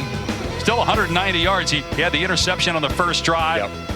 Sanders had the interception last time they were in the red zone. 9 overthrows by Ewers officially, and that's a career high for him. But as Tom mentioned earlier, still hasn't played a lot of football as they're holding that right arm of Agofu. Ewers was at Ohio State last year, just played 2 snaps. He didn't throw a pass, and this is only his 5th game at Texas. Right. Missed 3 games, got injured in the Alabama game. Oklahoma State with a 2nd and 8 at midfield, 1:08 on the clock, and 3 timeouts remaining. Another short throw, and it's Nixon protecting the ball as he's dumped at the 44-yard line. Boy, I'm a little surprised Oklahoma State with 3 timeouts isn't using one. They are going quickly, but it's 6 or 7 seconds you wasted there.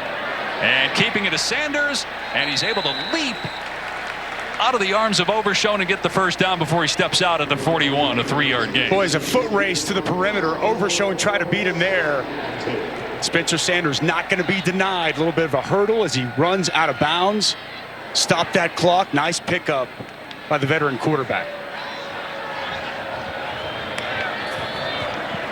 41 seconds remaining in the half.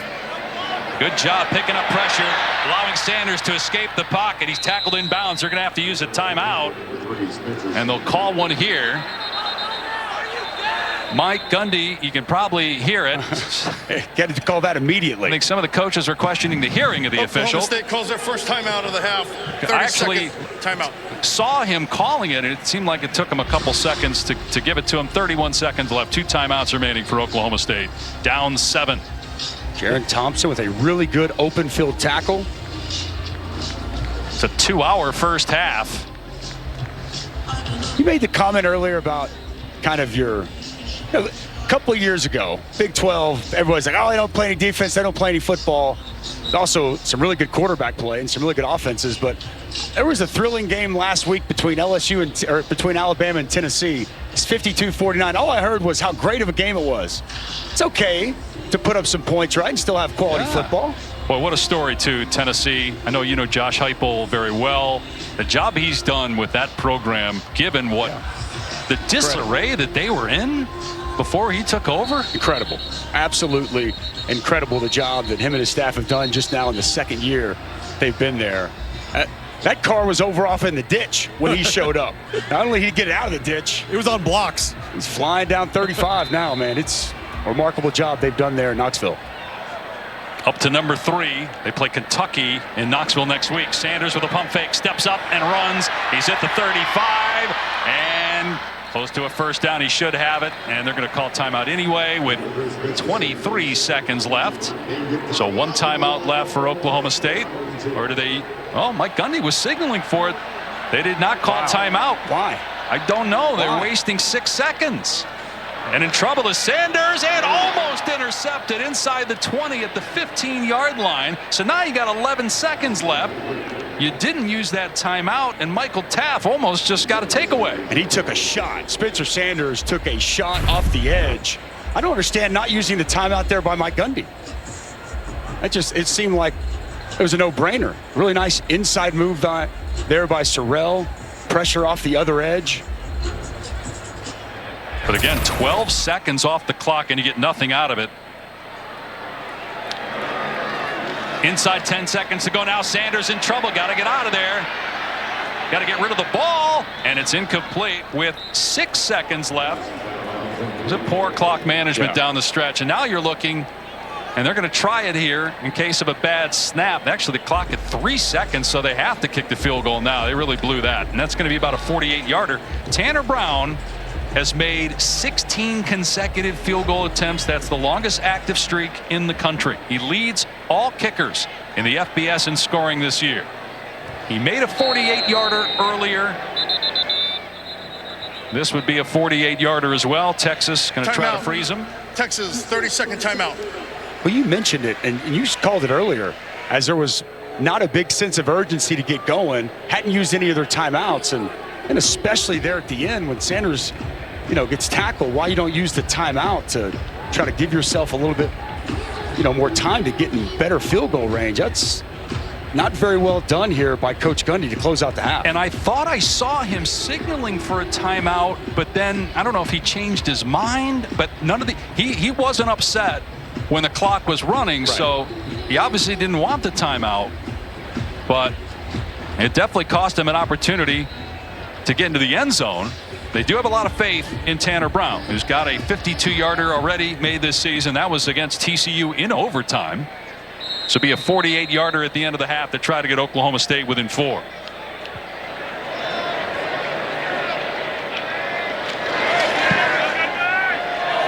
It's hooking, and the streak is over. He missed it wide to the left. 16 consecutive made field goals until that miss. And Texas takes a 7-point lead into the locker room.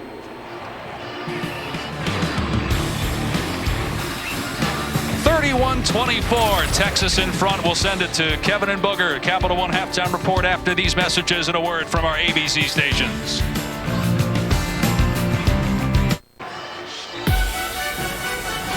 Welcome back to ESPN College Football, presented by Arby's on a warm, windy day in Stillwater. You're watching the Big 12 on ABC. Texas leading 31-24 as we get ready to start the second half. Dave Pasch, we got Tom Luginbill down on the field, and up here in the booth, a former Big 12 nose tackle who's got to be ripping his hair out watching all this offense. Dusty Dvorak. I ripped your hair out. That's why there's none left. That's what happened. You got two teams combining for 700 yards of offense, almost 60 points, and almost 100 plays. Big 12 is back and better than ever. Man, what a fun, competitive half that was. And Oklahoma State kept coming back. Couldn't come up with points right there before halftime, but to get the ball to start this second half. And, man, these offenses, they have been churning out yards and points at a rapid rate here this afternoon. Oklahoma State missed a field goal at the end of the first half. Also had an interception in the end zone. That's right now is the difference in the game. Cowboys will get the ball to start the second half. Jaden Nixon going to return it from the 4. And he gets absolutely smoked at the 16. Big plays, the story of the first half for Texas. 3 different touchdowns of 41 yards or more. Bijan Robinson got it going. He also had a 42-yard touchdown reception. Roschon Johnson, a 52-yarder. Texas running the football extremely well, almost 200 yards on the ground in that opening half for the Longhorns. But Oklahoma State keeps fighting back, and Dominic Richardson found pay dirt 3 different times to keep this Cowboy team right in the football game. 10 carries, 18 yards, but 3 touchdowns for Richardson. He'll get the call here on first down. Gobbled up by Tavondre Sweat after a short gain, 2 yards. You mentioned the interception in the end zone from Spencer Sanders, but other than that, he's been really good, almost 250 yards of offense. Ryan Watts shaken up for Texas. He had an interception in the end zone, as we mentioned. Sanders off play action in trouble, gets out of there, and it's almost intercepted, thrown behind the intended target, Rashad Owens. Let's check in with Tom. Well, guys, I was talking with Mike Gundy coming off the field going into the locker room, and he kind of chuckled. He said, we got to stop the counter. It's that simple. He actually looked up at the score. He said, as many bad things have happened, I'm pretty pleased with our football team. Texas, conversely, Sark says they just got to calm down. Quinn Ewers has been a bit off. Then when he's been on, somebody else has been off, and they just haven't been able to connect the way they've been in rhythm the last couple of weeks. So once everybody just settled down on the Texas sideline. Pretty windy down on the field, if you couldn't tell based on Luke's hair. In trouble, Sanders sacked by Jalen Ford back at the 6-yard line. A loss of about 12 on the play. Well, Jalen Ford's going to come on a blitz, and he's going to find a crease in the offensive line for Oklahoma State. Gets home, no one open down the field, and a big-time stop on the opening 3rd down for this Texas defense. So they're going to have to punt from their own end zone. Keep in mind, Texas blocked a punt in the first half. Xavier Worthy is deep. Punt from the shade into the sun. Worthy signaling and has the ball at the 47-yard line. Good starting field position to the second half for the Longhorns. And Bijan Robinson with an incredible showing in the first half again for Texas. 93 rushing yards. He also has a receiving touchdown. Roschon Johnson, a lot of those 68 yards coming on one play. 52-yard touchdown for him. And Tom touched on it. I've been trying to talk about it and illustrate it throughout the game. It's counter. And if you've watched a lot of Texas this year, they're typically a split zone, outside zone team. But boy, the counter is hitting downhill and having a lot of success in this run game. They go with 6 offensive linemen to start this drive. Here's Robinson trying to bust it to the outside. So fast. He's pushed out by Jason Taylor at the 47-yard line, a gain of 5. And again, right back to the counter as this game started. We're going to start the second half the exact same way. Pretty well defense, but Jason Taylor gets too far inside and allows Bijan to get to the perimeter. Nothing there initially, yet a 5-yard gain for Mr. Robinson. Quinn Ewers a little bit off in that first half. Play fake here for Ewers, and another throw to Worthy that's high and incomplete. That is now 11 targets for Worthy and just 3 catches, and he's been overthrowing him. It's the 10th overthrow by Ewers in this game. The wind's got to be part of that, right? He is way off. Tell me, Tom, because up here we can't feel it as much. Is that why we're seeing so many overthrows? Is the wind playing that big a role in the pass game? I do think it's a factor, but quite honestly, guys, I think it's more that Quinn Ewers is rushing the throw. And he didn't have to rush that throw, and he just seems a bit antsy. He's not as comfortable right now, but wind is a factor. Ewers on 3rd down and 5, hit from behind and sacked. Did well to hang on to that ball as Trace Ford came roaring around the edge to get the sack. He went for the strip. There's that Cowboy pass rush. Trace Ford, man, it's great to see him finally healthy. Watch the get off. First step off the edge, and he's going to get home. And you referenced it, Dave. He is going for this football. It's a quick speed rush on a true freshman. Offensive tackle Kelvin Banks. Nice arm over, and he came ripping down. Good job of Quinn Ewers putting that ball away. And because of the sack, forced to punt. Otherwise, they may have gone for it if it was still 4th down and 5. Presley, who had a muff punt in the first half, lets that one go, and it checks up and is down inside the 10-yard line. Good punt by Trejo, 38 yards, no return. Jaron Thompson downs it inside the 10.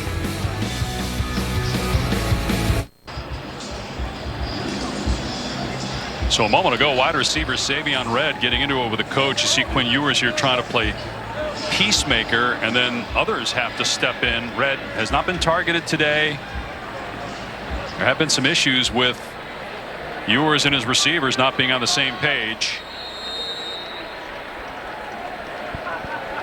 It's an emotional game.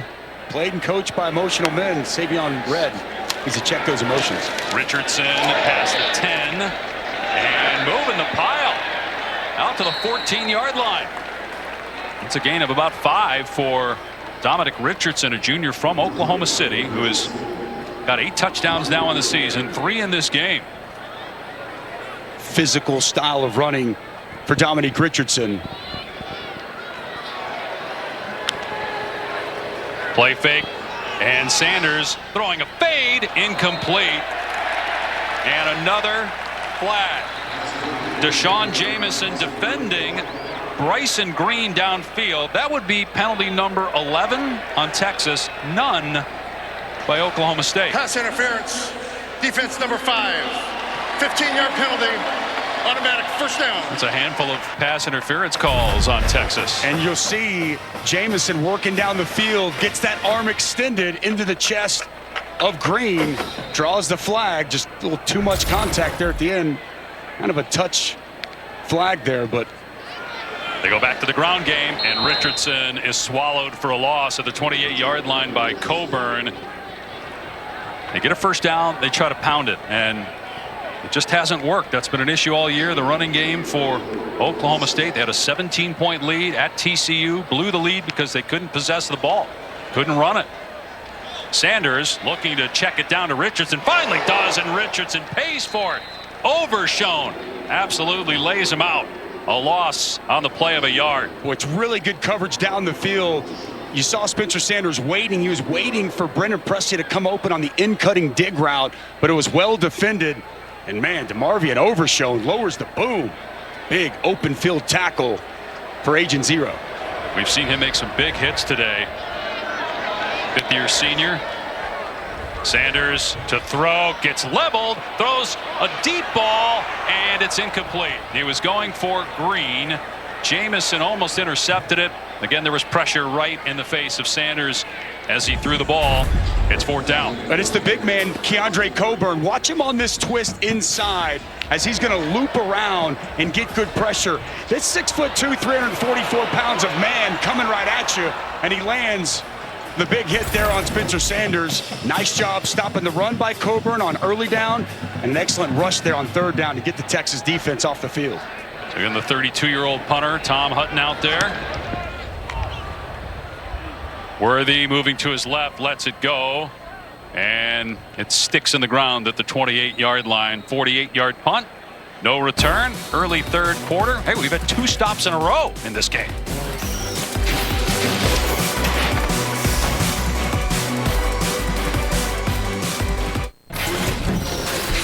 Well, so far, Texas had a lot of success running the football. It's an old school counter play. Pull backside guard, bring the tight end around, and they've had tremendous success hitting it up inside between the tackles, both Bijan Robinson and Roschon Johnson. As we take a look at the 52-yard touchdown, I would imagine Texas continues to stick with this play that's had a lot of success. And I got to tell you, we've seen Quinn Ewers off today. Surprised they're going away from this run game as much as they have. Run play off the left side for Robinson. And nothing doing there. Trace Ford on the stop. Oklahoma State's been a little bit better on that D-line on 1st down, stopping the run. In the second half, you look at inside the tackles, what the Longhorns have been able to do today. 159 yards on 16 attempts. Feels a little bit better, though, so far. Early on here in the 3rd. Play action. Ewers in trouble. Takes a shot and was just throwing it away. So it's going to be 3rd down and long for Texas. Derek Mason dialed it up, brought his big safety, Kendall Daniels, off the edge. Kendall Daniels got a promising future, 6'4", 220. Earlier, he kind of got beat on that touchdown, but nice job on the blitz, forcing the pressure and the bad throw there from Ewers. Just try to get it away. It's a big 3rd down for Oklahoma State. Texas just 2 for 9 on 3rd down. Pass over the middle off the hands of Roschon Johnson, incomplete. 4th down, a quick 3 and out. That's now 4 consecutive stops in this game. 4 possessions, 4 punts. Defense has come alive here in the second half, and that ball was kind of rushed too. Tom, you mentioned it earlier. Roschon coming out of his break, a little angle route here, as it's a nice job by Kopinski to stay with him, but that ball's on him really, really fast. Didn't look quite ready. Setting up the return. Here's the punt by Trejo. Presley immediately signals and goes down to make the fair catch around the 31-yard line. 42-yard punt. This season, All-State will celebrate every field goal and extra point made by participating universities by making a donation to the university's General Scholarship Fund. Thank you, All-State. Dave Pasch, Dusty Dvorak, Tom Luganbill in Stillwater on a hot, windy day. Spencer Sanders came into this game. A lot of people weren't sure about his health. He did practice this week, we were told, before kickoff, after clearly favoring his throwing arm in the TCU game, and he looked like he got banged up on the last play. Yeah, he did. Coburn hit him. I want to see Jaden Nixon get the ball some more in this run game. He's in there at running back at a 51-yard run in the first half. He's trying to get the edge here, and it's not happening. They finally blow it dead. Sorrell and Murphy had him wrapped up at the 29-yard line, so they get off schedule with a 2-yard loss on 1st down. I asked for it, I get it, and no success. Really nice job there by Byron Murphy inside, playing the other side of the football, allowing Jaden Nixon nowhere to maneuver. That's a young running back, though, I think, missing the inside one cut and get north and south. Redshirt freshman from Dallas, just 14 carries on the season coming in. Sanders in trouble, gets hit again as he throws, and it's pulled in for a 1st down. Stephon Johnson past midfield and out of bounds. They may have found a talented young target. The true freshman from Houston's been big today. No doubt the blitz gets home. Watch Johnson go back and attack this football. Ball was kind of waiting in the air. Goes back, attacks the ball, snatches out of the air, and a big pickup. Nice 1st down. I am really impressed with what I've seen from Stephon Johnson. 5 catches today. He had 5 catches all season coming in. Ball in Texas territory. Wide receiver screen. Presley. Good open field stop at the 44-yard line by Taff. It's a gain of 5 on the play for Brennan Presley. Sanders looks to be all right. Took a shot on that last possession. Took a while to get up. Also really tough young man. That snap took a while to get to the quarterback, and that totally disrupted the timing. Nixon with no running room. Ojimo on the stop. It's going to be 3rd down. Well, Barron Sorrell also, man, he's been playing really well up front. 88 for Texas. No running room whatsoever. He tried to cut, like you mentioned earlier, Tom, but just nowhere to go. This Texas defense really doing a nice job slowing down this Oklahoma State rushing attack. Might be in 4-down territory. Sanders looking in trouble and makes a move at the 45. Gets down to the 44, just a 1-yard gain. It's 4th and 5. We'll see if they go for it or if they punt it. And they're going to let Tom Hutton come out and punt the ball. What do you think of this move here? I think that you got one of the best punters in the country. And at this stage of the game, you know, right there at midfield, I can understand playing field position. Your defense has gotten you 2 stops to start the second half. You've got a young quarterback on the road for the first time that seems a bit off. I understand this from Mike Gundy. And Tom Hutton is 4th in the country, landing punts inside the 20. Takes his time, sets up. And this goes into the end zone for a touchback. With the swirling wind down there, you wonder if that impacted the kick, because that's the first touchback for Hutton all season.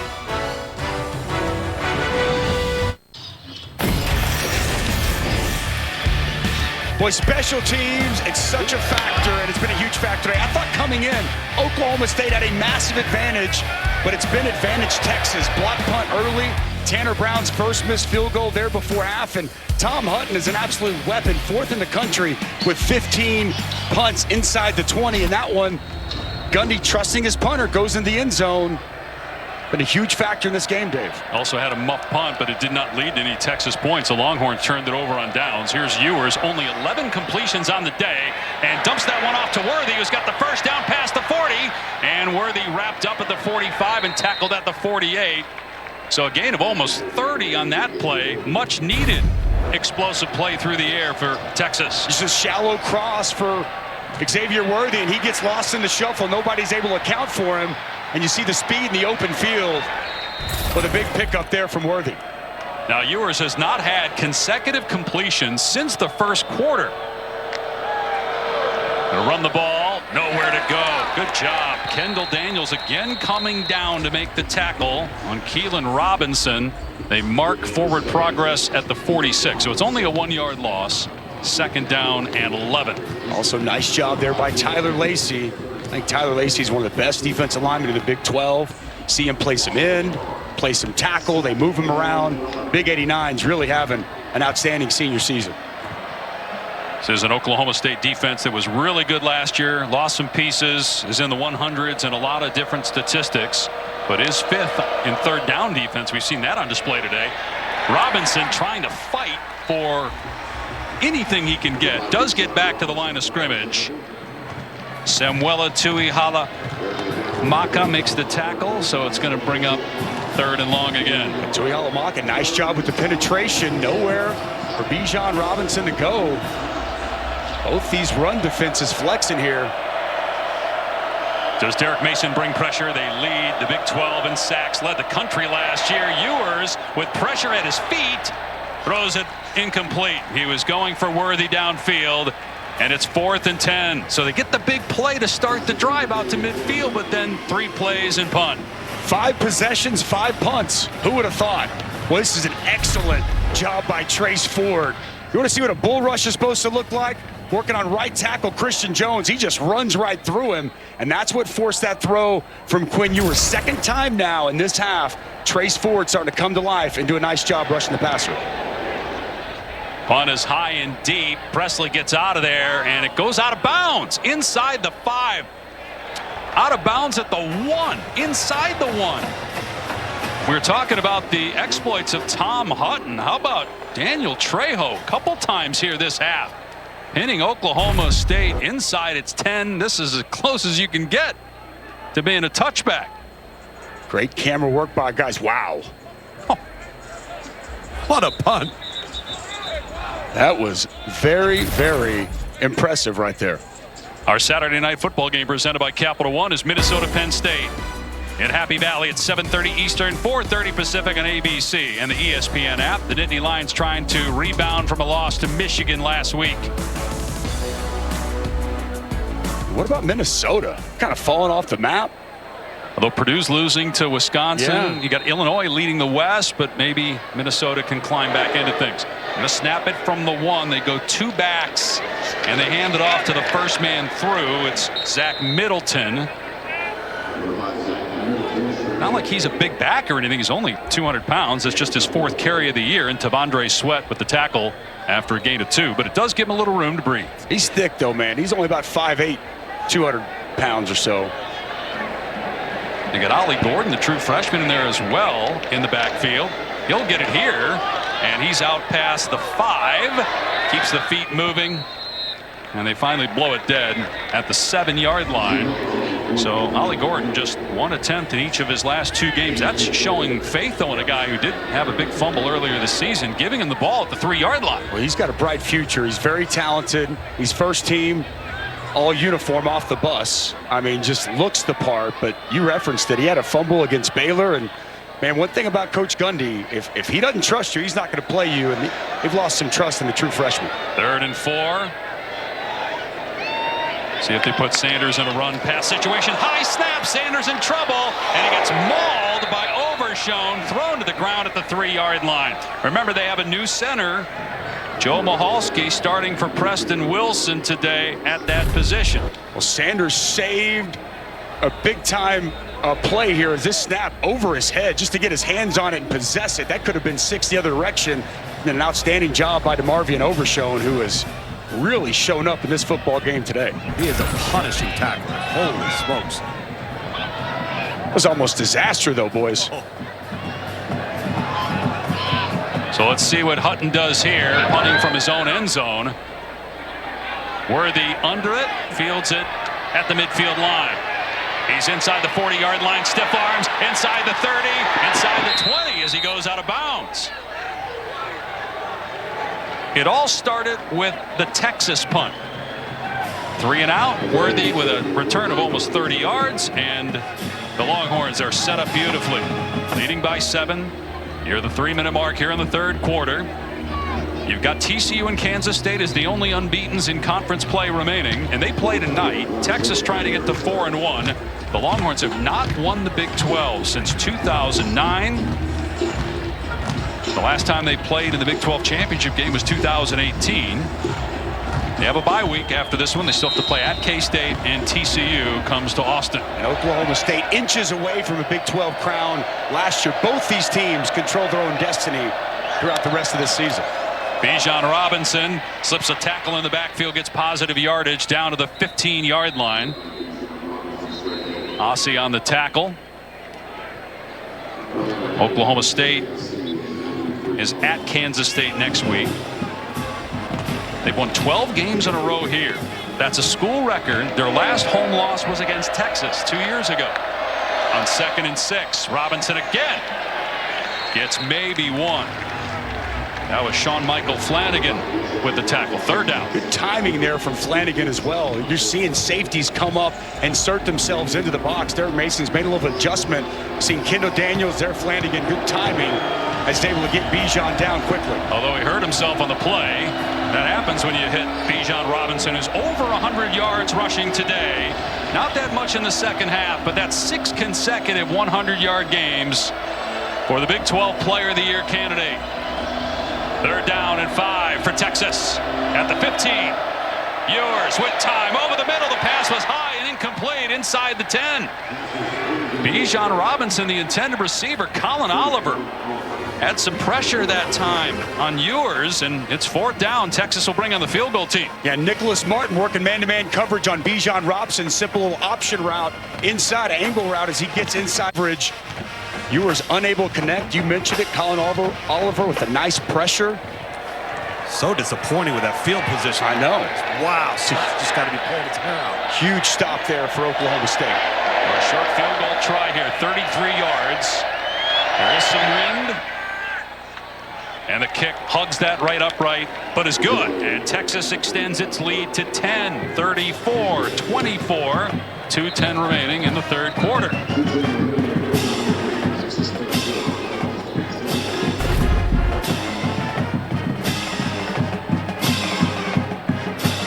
Auburn 2 for 2 on the day. First points by either team in the second half.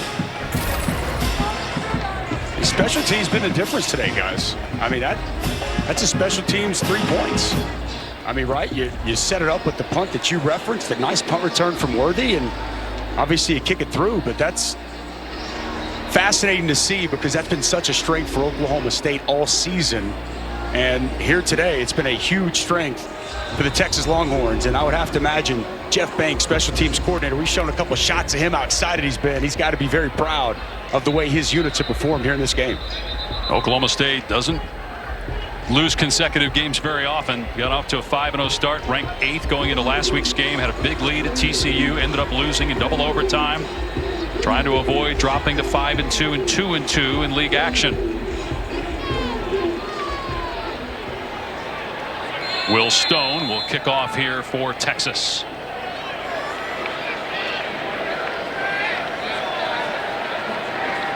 Texas trying to get to 6-2. Won just 5 games all of last year. Went 3-6 in conference play. They'd be 4-1 in the league if they can get a victory here on the road. 9-3 all-time in Stillwater as well. Touchback comes out to the 25. First, Kevin Nagandi. Day time now for our mayhem moment, brought to you by Allstate. To Death Valley, Ole Miss in the red zone and driving. Jackson Dart hit knees picked off. Joe Fouché, nice INT there, and that would lead to Jaden Daniels at the keeper, and LSU up 31-20 in the fourth quarter. Back to you. Well, that would be a top 10 team going down. TCU plays tonight against Kansas State. Got Alabama trying to bounce back from a loss. Dropped to 6th in the polls, hosting Mississippi State. Look at the play selection. 10 run plays, -3 yards. Sanders has to sidearm that, and it's complete for a first down past the 35. It's Ollie Gordon. And he gets about 15 yards to the 40-yard line. I'll get some confidence back from his coaching staff. Nice job securing that catch and getting the first down. 6th catch of the year for the true freshman Gordon. Sanders. And that one was off target, a diving attempt by Green. He could not come up with it. You wonder if there's anything wrong with Dominic Richardson, or if they're just letting Ollie Gordon and Zach Middleton get opportunities to rush the ball here. Richardson has had a lot of snaps, though, in this game.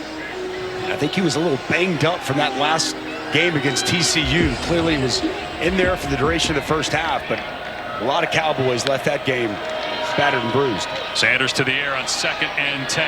Has a man. It's caught at the 40-yard line. It's Green inside the 30, inside the 25. Bryson Green has been the big play target today for the Cowboys. That goes for 36 yards. And how about Spencer Sanders? Waits, he's patient, buys some time. Actually a little off balance when he delivers this throw, and right on the money for Bryson Green. Back to pass again. Sanders, pressure from Agofu. He gets the pass away, and it's caught inside the 5-yard line by Stephon Johnson. Now they're saying no, it hit the dirt. The arm of the quarterback was hit. Otherwise, that was going to be a touchdown because Johnson got behind the defense, but it was underthrown just a bit. You're exactly right. It's going to be a Gofu off the backside. Good to see him back in this ball game. Good rush as Sanders trying to evade him. Hits that ball ever so slightly. Missed timing of the jump there, and Johnson unable to come up with that football. Let's watch. Did it come out and hit the ground? Yeah, it hit the ground. The ruling of an incomplete pass is under further review. Now, again, if you control the ball, it can hit the ground, but I don't know that he had control of it when it hit. Ruling in the field is incomplete. They are looking at. Take another look at that. I'll tell you who thinks he did catch it. That's Stephon Johnson. He thought he did initially. Let's take a look here. Arms underneath it. Tough to tell from that angle. The other angle that we showed you, it did look like the ball hit the ground, but he still may have had control of it. Yes. As long as the ground doesn't help aid you make the catch, right? Right. Correct. The ball can't touch the ground. Let's take a look. Arms are clearly underneath the football. Does he have it possessed? And boy, again, this goes back to something we had happen in the first half. Call on the field is important here. This is where you can tell that it hits the ground. Looks like he's got possession, though, Dave. That's tough. Really tough. Can you overturn it? I mean, is that indisputable? Beyond all doubt. I don't think so. It might be a catch, but I'm just saying I don't know that from a video standpoint they can say with certainty that just like if it would have been ruled a catch. Right. There's not evidence that would overturn it. And it did look like initially they ruled it a catch, and then an official stepped in and changed the call. Watch Gilbo at the end. I think Gilbo tipped it too. Man, Stephon Johnson has made some huge plays. Just the fact that he got close with that after Gilbo touched it at the last second to have the concentration to even have a shot at that. Really good concentration by him, seeing that ball in.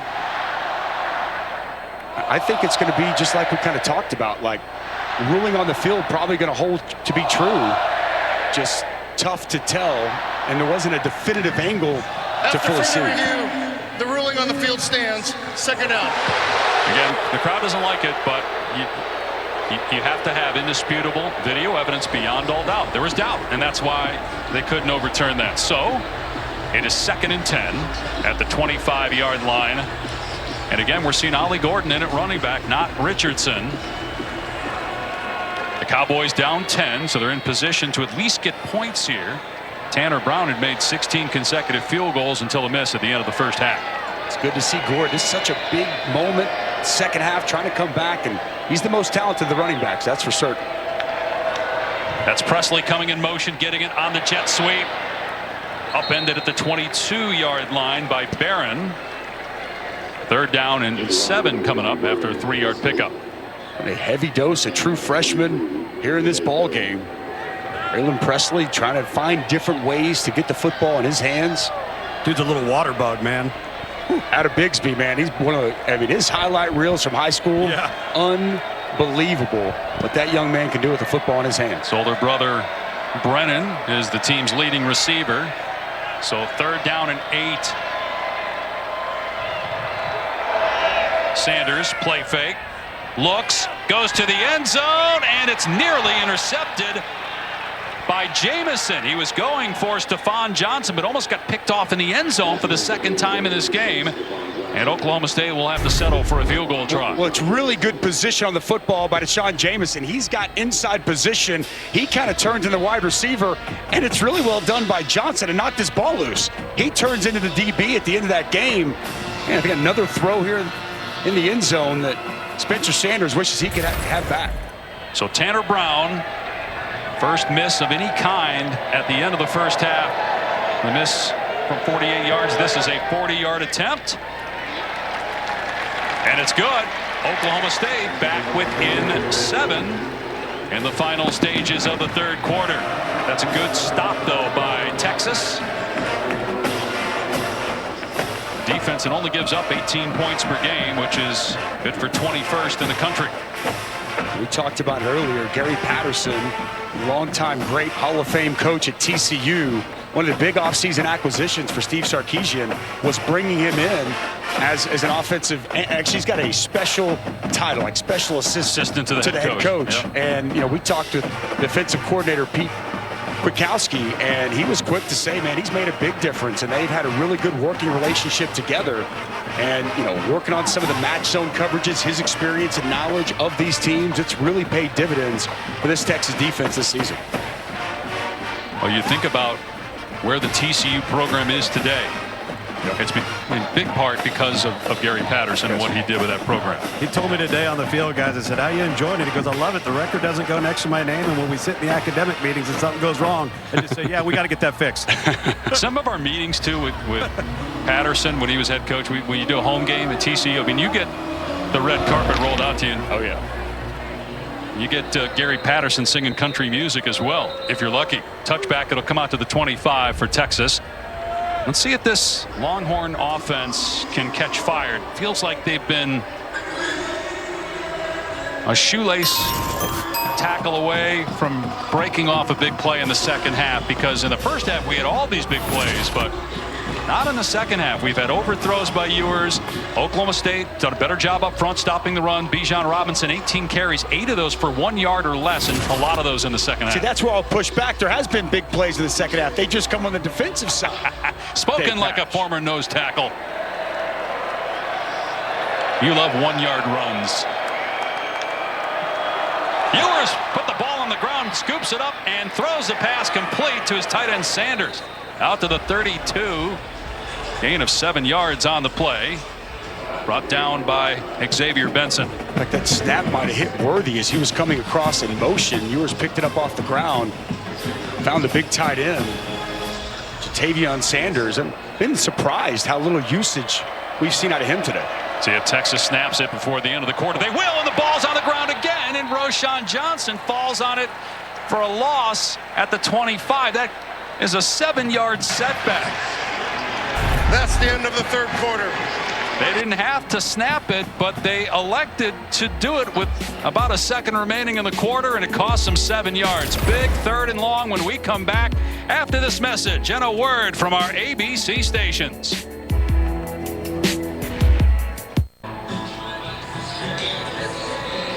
Welcome back to a sold-out Boone Pickens Stadium in Stillwater. A huge game in the Big 12 between top 20 teams. Neither team with a touchdown in the third quarter, just a total of 6 points. Texas has a 7-point lead as we start the fourth. Dave Pasch, Dusty Dvorak, Tom Luganville, and a huge 3rd down and 10 after a 7-yard loss on 2nd down just before the end of the quarter. This is where this Oklahoma State D-line can be impactful. Excellent rushers on this unit. Ewers to throw, pressure up the middle. His pass is high. Again, overthrown, going for Worthy. 2 Oklahoma State defenders almost collide. Cam Smith and Jason Taylor. 14 overthrows we have unofficially by Ewers. This is Ben Kopinski, the walk-on. A nice inside move over there on Christian Jones. It's a little pressure, but that's just a misfire once again. Ball sailing high for Quinn Ewers for the majority of this game. Trejo has been really good today punting the football. Presley immediately calling for the fair catch, has it at the 34. So Oklahoma State, another opportunity to tie the game when we come back to Stillwater.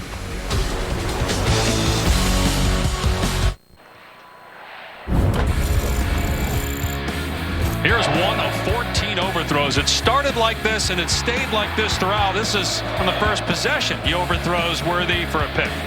And it got worse after that. I mean, there have been several times, and I'm sure some of this is on the receivers too, but he has had a lot of errant passes in this game. Some win today as well, but we've talked about it. A lot of inexperience from Quinn Ewers, his first true road game, and man, the struggles have been real.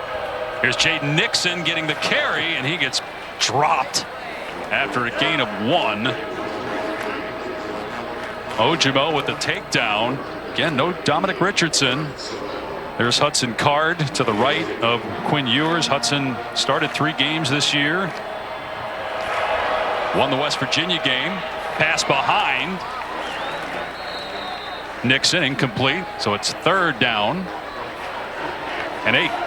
Setting up that screen one more time, and you know, Jaden Nixon in the ball game, and I don't really know if I love where he was set up for that screen. Dominic Richardson's been so good running it this year, but it's a nice job to get your hand up, get on the football. Try to avoid a 3-and-out again. 5-man rush. Pass is caught for a 1st down to the 45-yard line. It's John Paul Richardson. Thrown down by Tucker Dorsey, but he was able to move the chains. Well, pressure in the face of Spencer Sanders from Byron Murphy. Stands strong in the pocket and delivers a strike to Richardson for a big 1st down. From the 47, Sanders again over the middle. It's caught into Texas territory down to the 45 is Stephon Johnson. A star perhaps being born here in Stillwater with this true freshman who's been outstanding. More catches today than he had the whole season coming in. Not afraid to go over the middle. Coach Dunn told me before the game his nickname is Boogie. Boogie is balling here today. 2nd and 2 as they're in Longhorn territory, trailing by 7. Sanders with a short throw. And a great hit that time by Barron, closing in on Nixon to keep him from getting the 1st down. At the 45-yard line, it's going to be 3rd and about 2. Excellent open field tackle. I think Spencer Sanders as a runner comes into play here. Going to go big personnel, bringing Braden Cassidy into the game, the Cowboy back. 11 carries on the day for Spencer Sanders. So Jake Schultz, 2 tight end, heavy set here for Oklahoma State. Maybe 4-down territory as well early here in the fourth quarter. Instead of run play, and they get the first down inside the 40-yard line. Jaden Nixon to the 35, a 9-yard gain on 3rd and 1. Boy, really nice job by the right side of the offensive line. Right tackle Drake Springfield does a good job washing it all down. And a nice pickup there by Nixon. Now they go empty. They throw it to Nixon out there, 2 big bodies in front. They fake it that way, and then the pass is behind. Braden Cassidy, excuse me, does have 2 catches on the season. Jake Schultz was also out there. Not sure exactly which receiver he was going for. Guys, you guys were wondering just about, what's happened to number 20, Dominic Richardson. It's very difficult and tight on that sideline to get behind, but I've been scouring it, and I can't find number 20 on the sideline. Yeah, Tom. I don't know if he's in the locker room or what's taking place here. Yeah, Gordon coming in now. Been looking for him as well, Tommy. Up here with the binocs, don't see him. So 2nd and 10 on the 36. And it will be Gordon getting the call. Grab from behind, but he breaks the tackle. However, help comes, and down goes Gordon. So a gain of 1. It'll bring up 3rd down and 9. See what kind of a play call we get and whether Oklahoma State thinks it's in 4-down territory. Big 99, Keandre Coburn just continues to put together a nice ball game. Very disruptive in the middle of that Texas defense. Made several plays here in the second half. Johnson's been the go-to guy, but man, they trust John Paul Richardson. They're stacked to the field. On 3rd and 9, Sanders back to throw. Has time. Now takes off. He's got running room in the first down. Inside the 20, and he gets clocked at the 19-yard line. No flag. Michael Taft with the hit. Oklahoma State is in the red zone. Gain of 16. Well, man, this is just great recognition as they're setting up the screen to the field. And the defense completely goes with the screen game. Wide open running lane. And Spencer Sanders takes advantage for a huge 3rd down conversion. There have been some issues in the red zone. They were 6th in the country coming in. Had an interception thrown by Sanders in the first half. Here's Sanders over the middle in traffic. It's caught inside the 10 and down to the 4 is John Paul Richardson. 1st and goal, Oklahoma State. Boy, how about this throw here? Tight window throw to John Paul Richardson. Got great coverage all over him, but the pass is even better. Oklahoma State in prime real estate here inside the 10. See, that's that same slant route that he missed on in the first half that he would have been a walk-in touchdown. Corrected it that time. They bring in a couple of their Cowboy backs, Schultz and Cassidy. 1st down and goal from the 5-yard line. They're allowing Texas to substitute after Oklahoma State did. Empty set now for Sanders. And Sanders pitches it. And now Bryson Green in trouble, rolling to the right. And he gets knocked down at the 11-yard line. A trick play that's a disaster. A loss of 5 or 6. Oh, man. Casey Dunn digging into his bag of tricks. And it's excellent defense. They wanted to throw this back to Spencer Sanders. He tried to slip out. But it's extremely well played by a couple of different Texas defenders. Barron was out there, Crawford out there. Nice job identifying what Oklahoma State was trying to do. And sometimes you can outthink yourself. Getting a little too cute there inside the 10-yard line. And you 1st and goal on the 5. Yeah. Now it's 2nd and goal from the 10.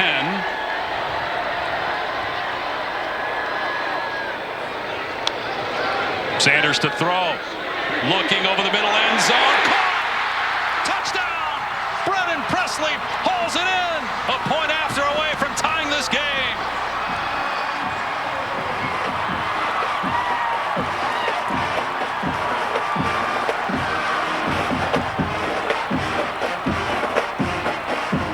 Wow, big-time score here for Oklahoma State.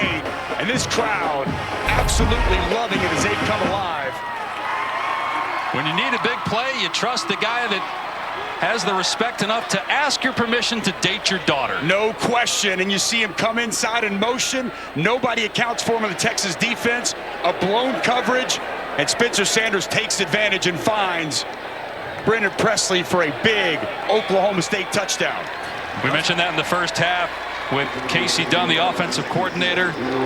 His daughter Lauren dating Brendan Presley. And point after away from time this game. Go ahead, Lukes. Yeah, I was just going to say the loss of 5 yards on the trick play actually helped them there, Dusty, because now you have the open seam. They would have run out of real estate being within the 5. It would have been a totally different approach. So you're saying it was all part of the strategy for Casey Dunn? All part of the strategy. More real estate gave more more opportunities to Casey Dunn. Hey guys, Michalski is shaken up, so you're already down your center in Preston Wilson. Now Michalski shaken up, although he's not the long snapper. Matt Hembrow is the long snapper. It'll be Eli Russ who would come in. He started last week because Michalski was already banged up, but man, the hits just keep on coming for the health for this Cowboys football team. Tanner Brown. He's money. And the game is tied at 34 after a 12-play, 66-yard scoring drive. Well, the Oklahoma State defense has come alive in the second half, and so has the offense. Big touchdown for the Pokes to tie this thing up.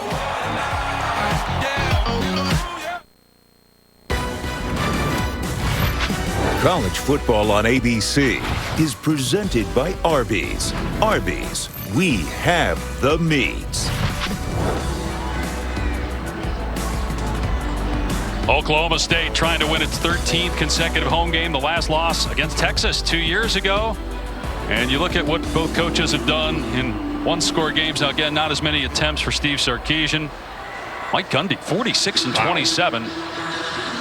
When these teams have played recently, they're all one-possession games. And how about the difference in the defense for Oklahoma State in the second half? Holding Texas to 36 yards of total offense. Quinn Ewers is 7 for his last 19 passing. Popped up in the field of play. Taken on the 4-yard line. Keelan Robinson past the 20, trying to get outside. And he was knocked to the ground around the 30-yard line. The last drive, Spencer Sanders was fantastic. Nice run here by Jaden Nixon, but a key third down pickup by Spencer Sanders with his legs. Had a couple of nice passes. Fired a dart to Richardson to get him set up inside the 10, and then final touchdown toss to Brendan Presley. The senior has been excellent throughout this ball game, and we'll see if the young freshman, we'll see what he's made of here on the road with this game tied. Right, first true road start. Going to hand it off to Bijan Robinson, just his 7th carry of the second half. And look at him carry everybody. A gain of 11 and a first down. His best run by far in the second half. That's what they've got to get back to. We go back to the counter play, and it's really all Bijan here, as there's not much there initially, but continues to turn the legs and get a nice pickup. They give it to him again, and Oklahoma State a little bit better that time at the point of attack, with Colin Clay making the hit 2 yards downfield. Robinson over 100 yards, but again, a lot of those were at halftime when he had 93 yards on 13 carries. Well, that rush yard disparity, first half to second half, that's glaring. Really, it was just explosive plays in the first half. 3 touchdowns given up of 40-plus yards. On 2nd and 8, Ewers to the air, facing a 4-man rush. Flushed out of the pocket, being chased, and just throws it away. It'll be 3rd down and 8. With nobody open down the field for Quinn Ewers. He waited and tried to buy some time before ultimately Tyler Lacey was able to apply some pressure, but excellent job on the back end of that Oklahoma State Cowboy defense. Ewers just has not looked comfortable throwing the ball here this afternoon. He doesn't like to be on the move. He needs to be on time and in rhythm. That's not his game outside of the pocket. Texas 2 for 13 on 3rd down. This is 3rd and 8. Jordan Whittington, a big 3rd down target. Ewers to throw, looking, fires, it's tipped at the line and incomplete. 4th down. Tyler Lacey got a hand on the ball, and Texas has to punt. Quick 3 and out. Tyler Lacey waving the finger, says not today. Pressure doesn't come. But like I mentioned earlier, if you can't get home, find a way to get in the throwing lane. Does a good job shutting his rush down, works back to the quarterback, and gets his hand up for a huge pass breakup. Here's the punt. They almost got to it. I said 3 and out. They did get a first down in the first play with Bijan Robinson, but then 3 plays later they punt. And not a great kick that time by Trejo. Oklahoma State will have pretty good field position. Only a 25-yarder. And the Cowboys with 8:38 to go. A chance to take the lead when we come back. 66. Coming up later tonight on ABC, it's our Saturday night football game presented by Capital One. 16th ranked Penn State hosting Minnesota, 7:30 Eastern, 4:30 Pacific, ABC, and the ESPN app. So Steve Sarkisian's teams have lost 4 times and leading by 10 points or more, and they led 31-17 with 3 minutes to go in the first half. They've scored 3 points since. Oklahoma State ball on a swing pass as Nixon is wrapped up beautifully by Jalen Ford for a loss of 1. Oklahoma State's center who started this game, Joe Michalski, got injured on the last possession. He is out there, but no blocking by anybody that time.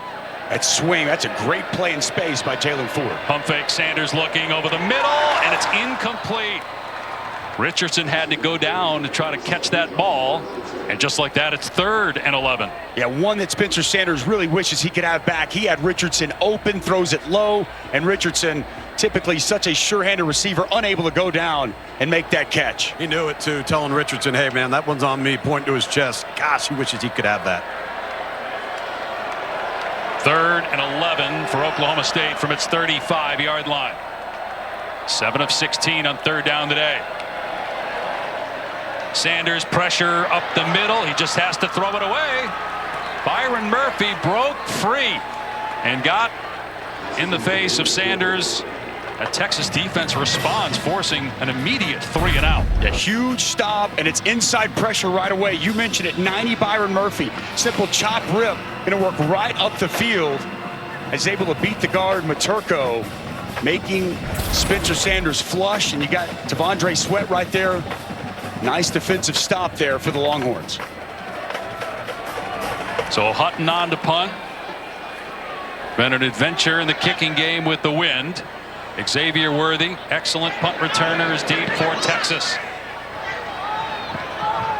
Toward the sideline in front of the Longhorns bench, it lands out of bounds at the 22-yard line. Back after this.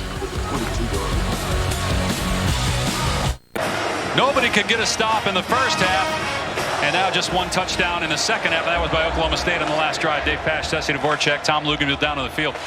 If you're Steve Sarkisian, is this the time where you just feed Bijan Robinson down the field to get you in scoring range? You've got to lean on your best player, one of the best running backs in all of college football. I'd be surprised if we don't see a heavy dose of Bijan Robinson. Just hasn't happened in the second half. They got 11 yards the first play of the last drive. They went to him on the next play, only gained 2, and then they started throwing the ball. And again, Quinn Ewers has struggled mightily through the air.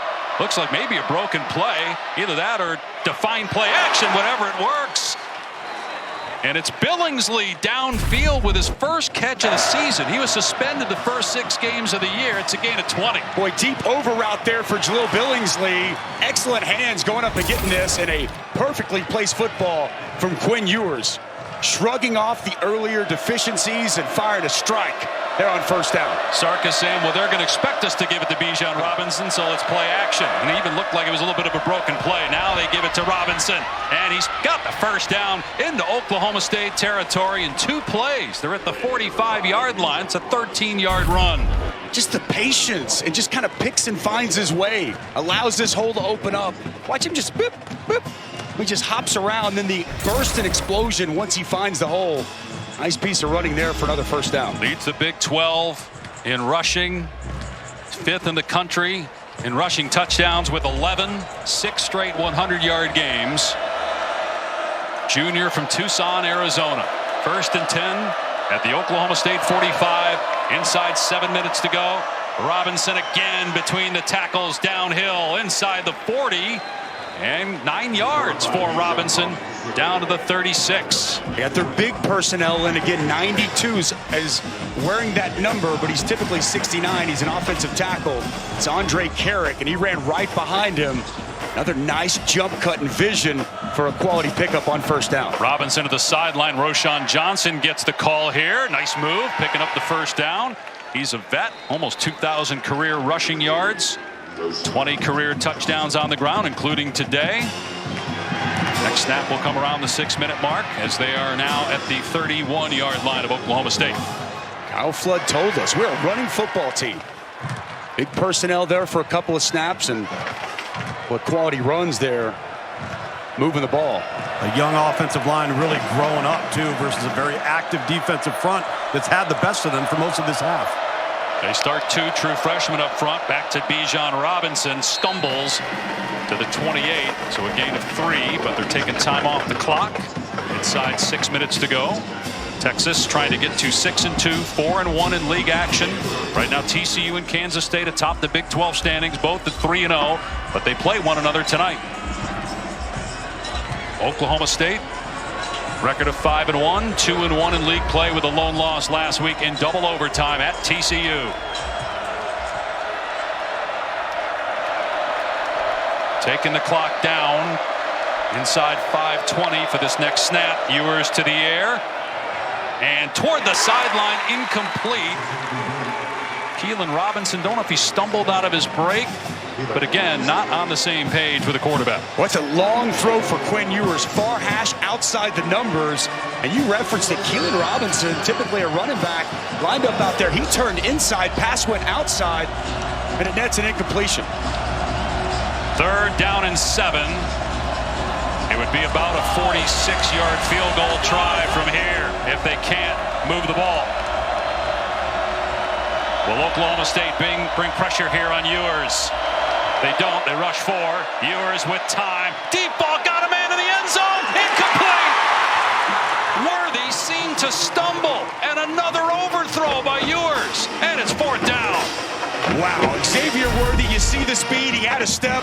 I got to say, this is on him losing his feet. That ball is a catchable football from Quinn Ewers. Slightly overthrown, but as he stopped, he kind of slowed down, and he looked back. He lost his footing, falls down, and the pass falls incomplete. That's a ball we've seen Xavier Worthy make in the past. 16 targets, just 4 catches for Worthy, and now a 46-yard field goal try from Auburn to give Texas the lead, and it's no good. May have been blocked.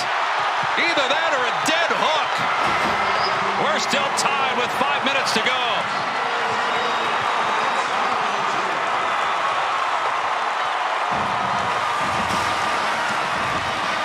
Boy, this place has come alive. They've been here all day. It's homecoming. So many Oklahoma State Cowboys fans here in attendance. They love what they're seeing here in this second half. Somebody get a hand on it? Hard Tough to to tell. Look like Colin Clay, 93. I think he just shanked a guy who was standing right behind him. I think he just hooked it. Oh, nobody touched that football. That's just a miss. Good call by Utah. And now Spencer Sanders, veteran quarterback, been in this spot many a times, getting the football back under 5 minutes with a chance to take the lead. And without their veteran Dominic Richardson at running back, who's got 3 touchdowns today, we have not seen him at all here since the 3rd quarter. It's true freshman Ollie Gordon in at running back. He'll get the carry here. Past the 30 to the 32. 4 yards on the ground. Coburn and Overshone team up on the tackle. Each team with 3 timeouts. 4:45 to go and counting.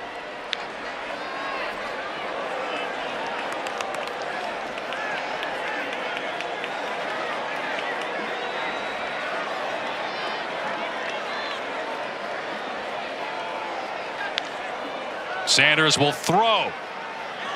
Incomplete. Going for Bryson Green. 3rd down and 6, and the clock stopped with 4:23 left. That looked like a little bit of miscommunication with Bryson Green. Looked like Sanders thought he was going to run more of a hitch and have a shorter route. Green pushed it all the way up to the 6, and quarterback receiver not on the same page.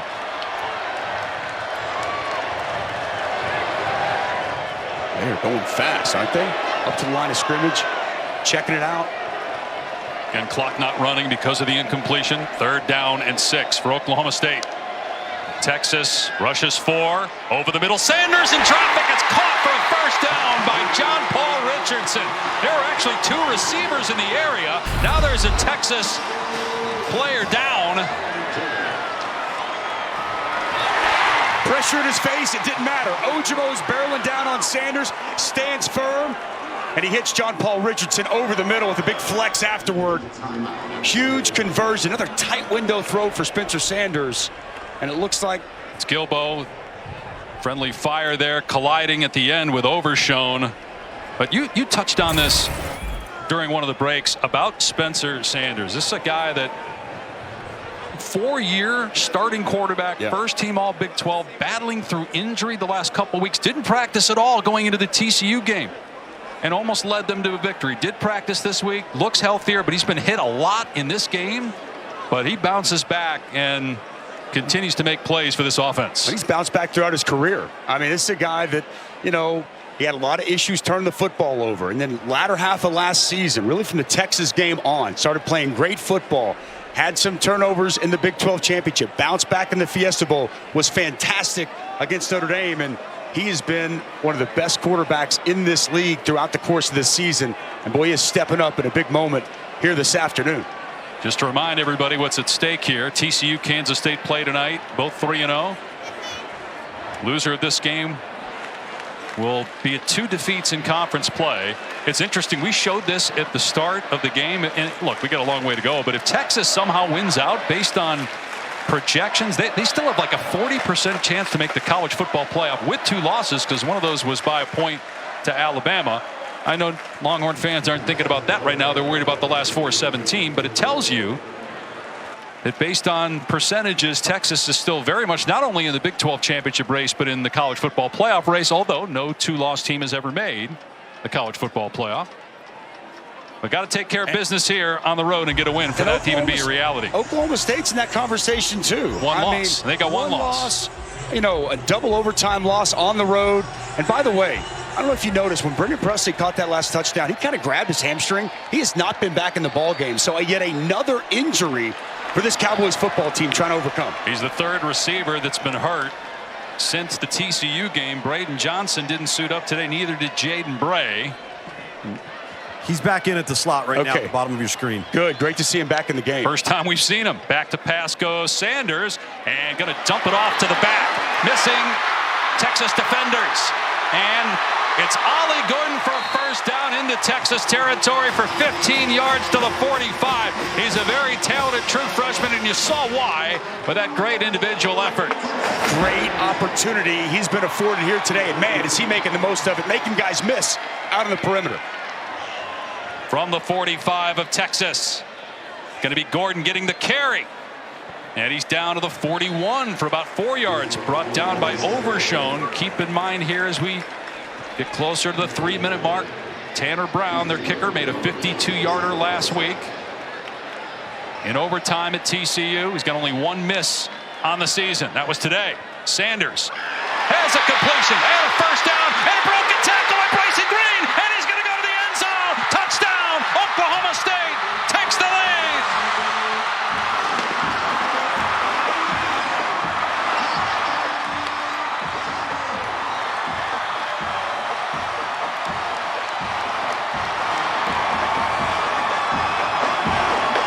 Bryson Green had no catches against TCU last week. The coaching staff told us this week, we need to get Bryson Green the ball. He has been the go-to guy. He's over 130 receiving yards, and now a touchdown to give the Cowboys the lead with 3:09 to go.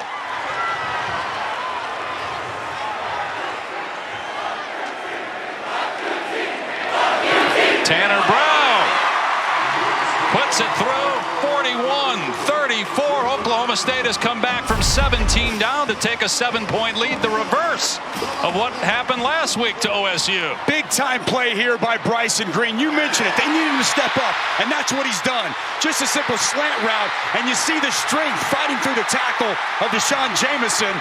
Makes a couple other Longhorn defenders miss, and he takes it to the house. Again, it's pretty good coverage here by Jamison. He's draped all over him, but Bryson Green will not be denied as he strolls into the end zone to put this Cowboys team up. Dusty, watch 28. Watch Jaron Thompson right there. That's bad. That's absolutely bad. You're a safety. You got to come over and finish that tackle, finish off Bryson Green, but instead, it's heels to the field. He's off to the races, and it's a celebration in Stillwater with about 3 minutes to play. I tell you, Dusty, the slant route. Remember how poorly he threw the route down here on the 5-yard line? Yeah. He has not missed one since. Not one. He's been perfect on the slant. Now, if you're Steve Sarkisian, you got 309. Are you still running the ball, or are you putting it in the hands of a Quinn Ewers who has struggled mightily?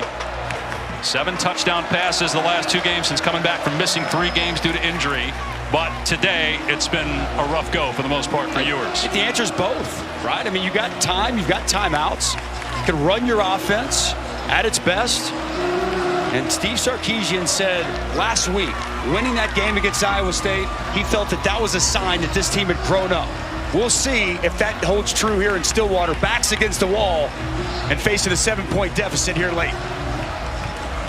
Logan Ward debuted deep. Keelan Robinson back for Texas. Robinson decides to run it out from 3 yards deep. He's at the 15. And he's dumped at the 22. Let's go to the studio and Kevin. Dave reminding our audience our primetime game under the lights. Oh, it's a whiteout in Happy Valley, Bug. Yeah, there's nothing like a whiteout. The crowd is going to be electric, but that defense has to play well and stop the run of Minnesota. Going old school, one of the best uniforms in all of college football. Number 16, Penn State. We are!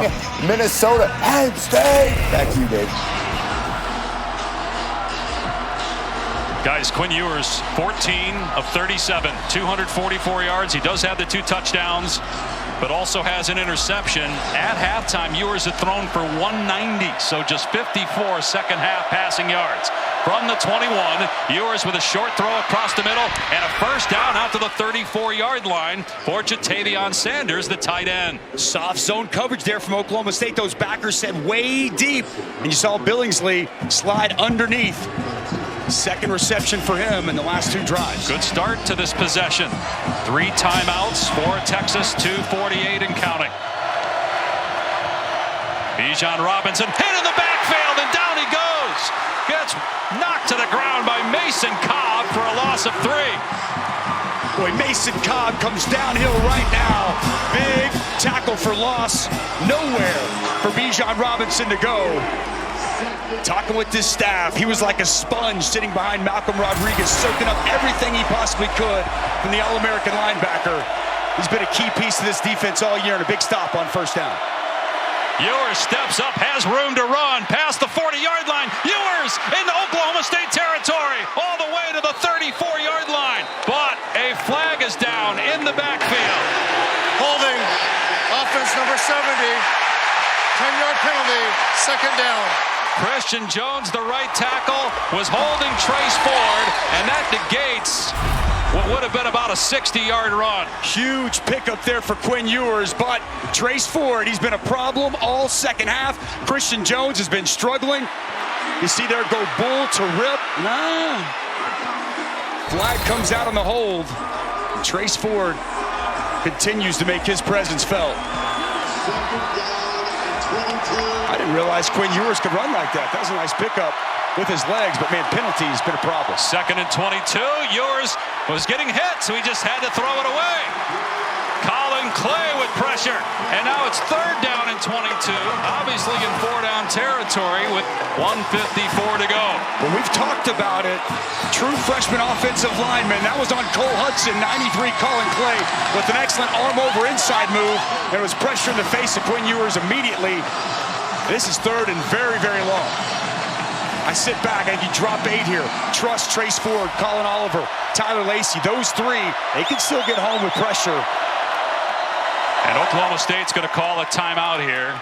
Talk about this on defense. Oklahoma State calls their first timeout. 30 seconds. So this is interesting here for Sark. With 1:54 to go, if you don't move the ball at all, and you're in 4th and 22, do you punt, knowing you can, with 3 timeouts, get the ball back? You may not have a lot of time. How are you handling this play call on 3rd down? Well, if you're in 4th and 22, you're punting the football. I think the question is, do we see him try to maybe get half of it? Right. Maybe get a chunk, 10, 12 yards here, and set yourself up for 4th and manageable. I mean, look, he's an offensive-minded coach. I think he believes in his team, even though it hasn't gone great. I would think Sark is looking at this potential 4-down territory. So maybe do you see a screen, something like that, where maybe you can get a chunk play, 10, 12 yards, get it to 4th and 10, so it's a little bit more reasonable to go for it there. No question. I think that's exactly what you'll see here. And reminder, you know, both these running backs are really good receivers out of the backfield, both Roschon Johnson as well as Bijan Robinson that we've talked about here throughout the course of the day. But I would be surprised if, you know, again, you don't get anything on this play. You're punting the football, but I think you got to look at this, try to cut it in half, and try to set yourself up where you have a realistic opportunity to convert on potential 4th down. All right, because you go for it, you don't give it. You're basically giving Oklahoma State 3 points and the game's over, even though you do have those 3 timeouts. We'll see what Ewers does in 3rd and 22. Over the middle, it's caught at the 40-yard line. Short is Sanders by about 4 yards, but much more reasonable. They get 18 yards and will go for it on 4th and 4 with 1:40 to go. Nice throw over the middle there for Quinn Ewers, a bullet to his big tight end. Ewers on 4th and 4, back to pass, pressure off the edge, and the ball is picked off. But wait, there's a penalty marker down. Cobb was going to return that for a touchdown, but there's a penalty flag. False start. Offense number 0. 5-yard penalty. Still 4th down. Big mistake by Sanders on 4th and 4. Thankfully he did, though. If he doesn't, that's a pick 6 the other way, and this ball game is over. Little flinch there by Jatavion Sanders. The best mistake he ever made. No question about that. Very well read there by Mason Cobb. And again, you know that these running backs catch the ball well in the backfield. I think they have to put some time back on the clock. The clock ran. That's penalty number 13. 0 on Oklahoma State. They haven't committed 1, and Texas has 13. I don't think I've ever seen that before. That many penalties in one game when the other team has 0. It's a sign of a really good football coach. And as we've talked about, that's exactly what Mike Gundy is. Beaten, battered, team being held together with bubble gum and tape, finding themselves with a stop here. Potential big win against Texas. Now, he still had 3 timeouts, but doesn't look like they're going to put any time on the clock. 4th down and 8. Ewers from the pocket. Throws a lob downfield. Oh, it's picked off at the 42-yard line. Jason Taylor with his 2nd interception of the game.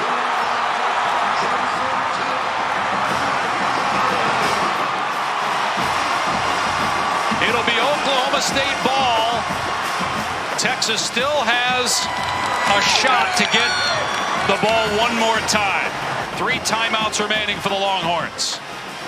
There's an injury on the Oklahoma State sideline after the interception. Looks like Colin Oliver is going to be able to get a little bit of pressure on Quinn Ewers, but he was looking for Bijan Robinson on that corner route. And Jason Taylor, that safety, reading the ball the entire way, steps in front of that, and I hope it's not him that's down. He took a weird, when he came down, his knee kind of buckled there on him. I really hope it's not him. He grabbed his knee right there as he goes down. Oh, man, that would be devastating if Jason Taylor moving forward isn't okay. I mean, he started the game with a pick, huge pick here late, though if he would have just knocked it down, they would have had better field position, but I know he wasn't thinking that, thinking make a play. And as we talked earlier, this back 7, essentially all brand new except Jason Taylor. A lot of other players, a couple other players, they transferred. And he said, I want to come back. I want to finish my career here at Oklahoma State. He's been tremendous. And, man, you just hope that he's going to be okay. You make an interesting point. Had he knocked the ball down, Oklahoma State would have had the ball, I think it was around the 40-yard line. So even if Texas would have gotten a stop with the 3 timeouts, Oklahoma State could have kicked a field goal to make it a 2-possession game. Can Texas get a stop? The ball would have been on the Texas 36, we're being told. So they would have been in field goal range there for Tanner Brown to extend it to a 10-point game. As you see, unfortunately, it is Jason Taylor who was injured on the play. Guy's just got such a knack for making plays. You go back a couple of years ago, he had a scoop and score against Kansas State. I mean, he had just key plays all throughout his career. We've seen it here once again here today. And what do the Oklahoma State coaches tell us about their offense? They said we have to find a way to close out a game by running the ball. Well, they can do it right here. Texas defensively, can they get a stop and give their offense one more try? Jaden Nixon is the running back. He gets it on first down, and that's a good start for the Cowboys out to the 44. Steve Sarkisian will use his first timeout, stopping the clock with 1:18 Texas to go. calls their first timeout of the half. 30 seconds. Well, how about the turnaround for this Oklahoma State Cowboy defense in the second half? I mean, Derek Mason, remember, Derek Mason comes in this season tired, brought in, and they lose a lot of pieces from that defense that was just so impressive a season ago. And, you know, they've had some real bright moments. It was the first 3 quarters against TCU last week, kind of ran out of gas. Slow start here today, giving up some explosives. But here in the second half, this defense has really answered the bell, limiting this Texas offense just 3 points in the second half. And those 3 points really, came off of special teams. It was a great kick return that got them in prime real estate to get those 3. It was 31-17 with about 3 minutes to go in the second quarter. Texas was leading. Gonna run it again. Overshown was in there first against Jaden Nixon. Gets maybe a yard. Another timeout by Sark. That leaves Texas with 1. 1:11 to go. Timeout. Third down. Texas, their second. And about 6 coming up. 30-second timeout. Take a look at some of these plays I'm talking about. Derek Mason getting inspired effort. And really it's the D-line. Veteran group. Tyler Lacey there on a stop. Trace Ford, who's been marred by injury in his career. He's come up huge here in the second half. And we talked about Jason Taylor, the play you just saw, that pick to get him the ball back. It's been an outstanding turnaround for this defense, and Derek Mason's got to be very proud of the effort that this defense has put forth. And if Oklahoma State wins this game, you wonder, are Texas fans saying, oh no, last year we got off to this great start, lost 6 in a row.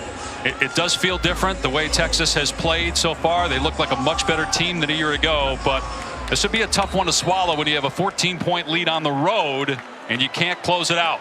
Big third down, a first down for Oklahoma State, for all intents and purposes, wins the game for the home team. Sanders be a runner here. Nope. Off the right side, gain of about 2 for Jaden Nixon, and now it's 4th down and 4 with 1:07 to go as Sark calls Texas's final timeout. Last timeout of the game. That's a great stop there by 1 Texas minute. defense to give Timeout. the offense another opportunity with the punt here coming up. And again, I hate to go back to it, but a Jason Taylor play, you love the fact that he makes the play, but again, and it's tough in that spot, right? You want to make the interception. You want to help ensure, you bat it down, ball bounces funny, and maybe it goes to Texas, but you're in field goal incompletion. You're in field goal range. Absolutely. Now, Oklahoma State does have one of the best punters in the country, Tom Hutton, who did not have a touchback all season until a punt in the third quarter. He's going to try to pin Texas deep. Texas blocked a punt in the first half, and they've had a lot of pressure on Hutton and had other opportunities to block it. The other piece of this, too, Jason Taylor being helped off. That's your best secondary player, not going to be a part of this drive. Texas going to come after this one.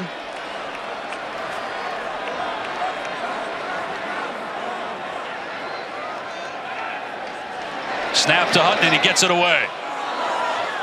And it's angled toward the Texas sideline. Boy, where did this cross? It went into the first row of the stands. This is going to be tough for the official to try to gauge where to spot this ball. He stops at the 24-yard line. So 76 yards away for Texas to try to tie the game with a minute to go and no timeouts. Uncharacteristic of Tom Hutton. He rushed it. Man, that ball just bit of a shank. I know he's trying to angle it and not allow for return from Xavier Worthy, but he hasn't had his best day, certainly not as usual. No. Quinn Ewers, man, he gets one more opportunity. See what you got, kid. Huge chance right here on the road. Minute to go, down a touchdown. But again, as you said, Jason Taylor out of the game. Thomas Harper did not play today because of an injury. He's another starter. Ewers pass incomplete. Again, the receivers not on the same page. You saw Whittington and Tariq Milton both stop and look at one another as the ball hit the ground. 56 seconds to go. Well, Whittington looked to the outside, and then as you mentioned, Milton looked to the inside, and the ball lands right in between both of them. Another misfire. Was that miscommunication or just a bad throw? I think it's miscommunication. You had 2 guys running routes right into each other. It's what it looked like. 2nd and 10. 3 more chances for Ewers. Pressure up the middle. Long throw. Ewers is on the money and caught. Milton, his first catch of the day, steps out at the 36. 52 seconds left. Boy, excellent throw here by Quinn Ewers on the corner route. Perfect placement as Milton completes the catch and steps out of bounds. First down on the 36. Ewers back to throw. Pressure up the middle. Throws a deep pass and just throws it away. We've seen him do that a lot when there's some pressure on him. Just hoists it out of bounds. Lives for the next down. 45 seconds remaining. Colin Oliver, seeing coming from all over. It's him inside. Last year was just such a menace with 11.5 sacks as a true freshman. Continues to play really good football and key pressure there on first down. Texas down 7. No timeouts. 45 seconds left. Ball on the Longhorn 36. 2nd down and 10. Ewers sidearms it. Caught at the 45 and out of bounds is Sanders. He got the first down. Gain of 10 at the 46. Clock stopped with 40 seconds remaining. Boy, Jatavion Sanders, how about that catch radius? Going up, grabbing that at tie point, and nice awareness to get out of bounds as quickly as possible. Quinn Ewers showing a lot of poise on this drive, guys. Yeah, a couple good throws. Yeah, been accurate.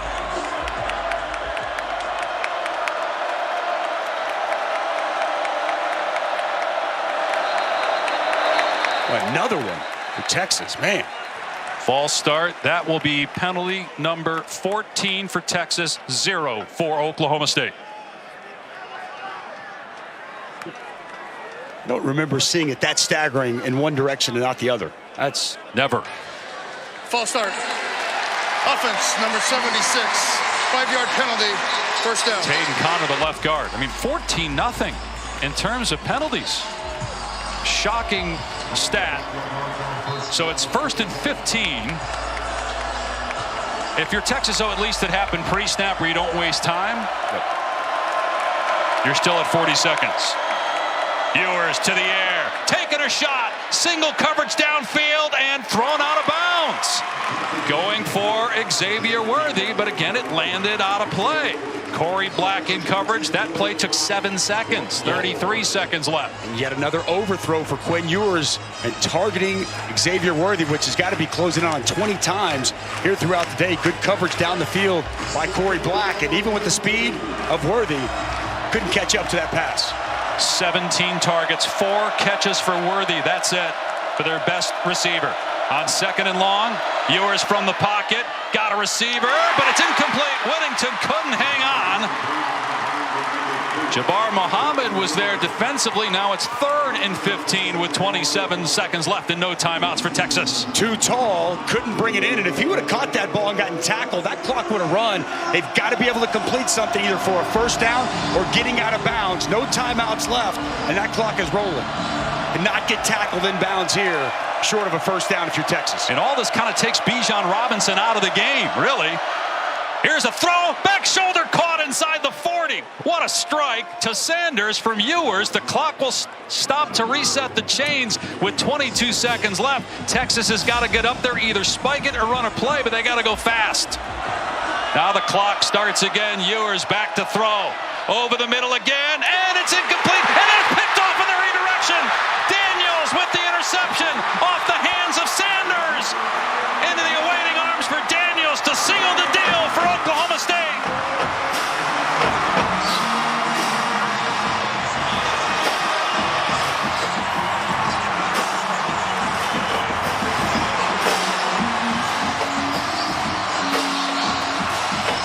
And Sanders caught that ball. There would have been about 13 seconds left, and Texas would have been inside the 25 with a couple of plays left to take shots to the end zone. Instead, Oklahoma State is going to win the game. Well, it's a good pass. It's Jatavion Sanders right in his hands, and he's unable to bring it in. Looked like Mason Cobb got his hand up in the throwing lane. Maybe that messed with the vision of Sanders. Ball's up, and it's a big-time pick for Kendall Daniels, and what an impressive win for Mike Gundy and this Oklahoma State Cowboy team. Showed some real toughness, some real grit in this win. It was the defense of Oklahoma State that stepped up, holding Texas to 3 points since the end of the second quarter. Final score, 41-34. Oklahoma State wins. For Dusty Dvorak, Tom Luganbill, our entire ABC crew, I'm Dave Pash. So long from Stillwater. Now to Kevin Agandi in the studio. What a finish, Dave.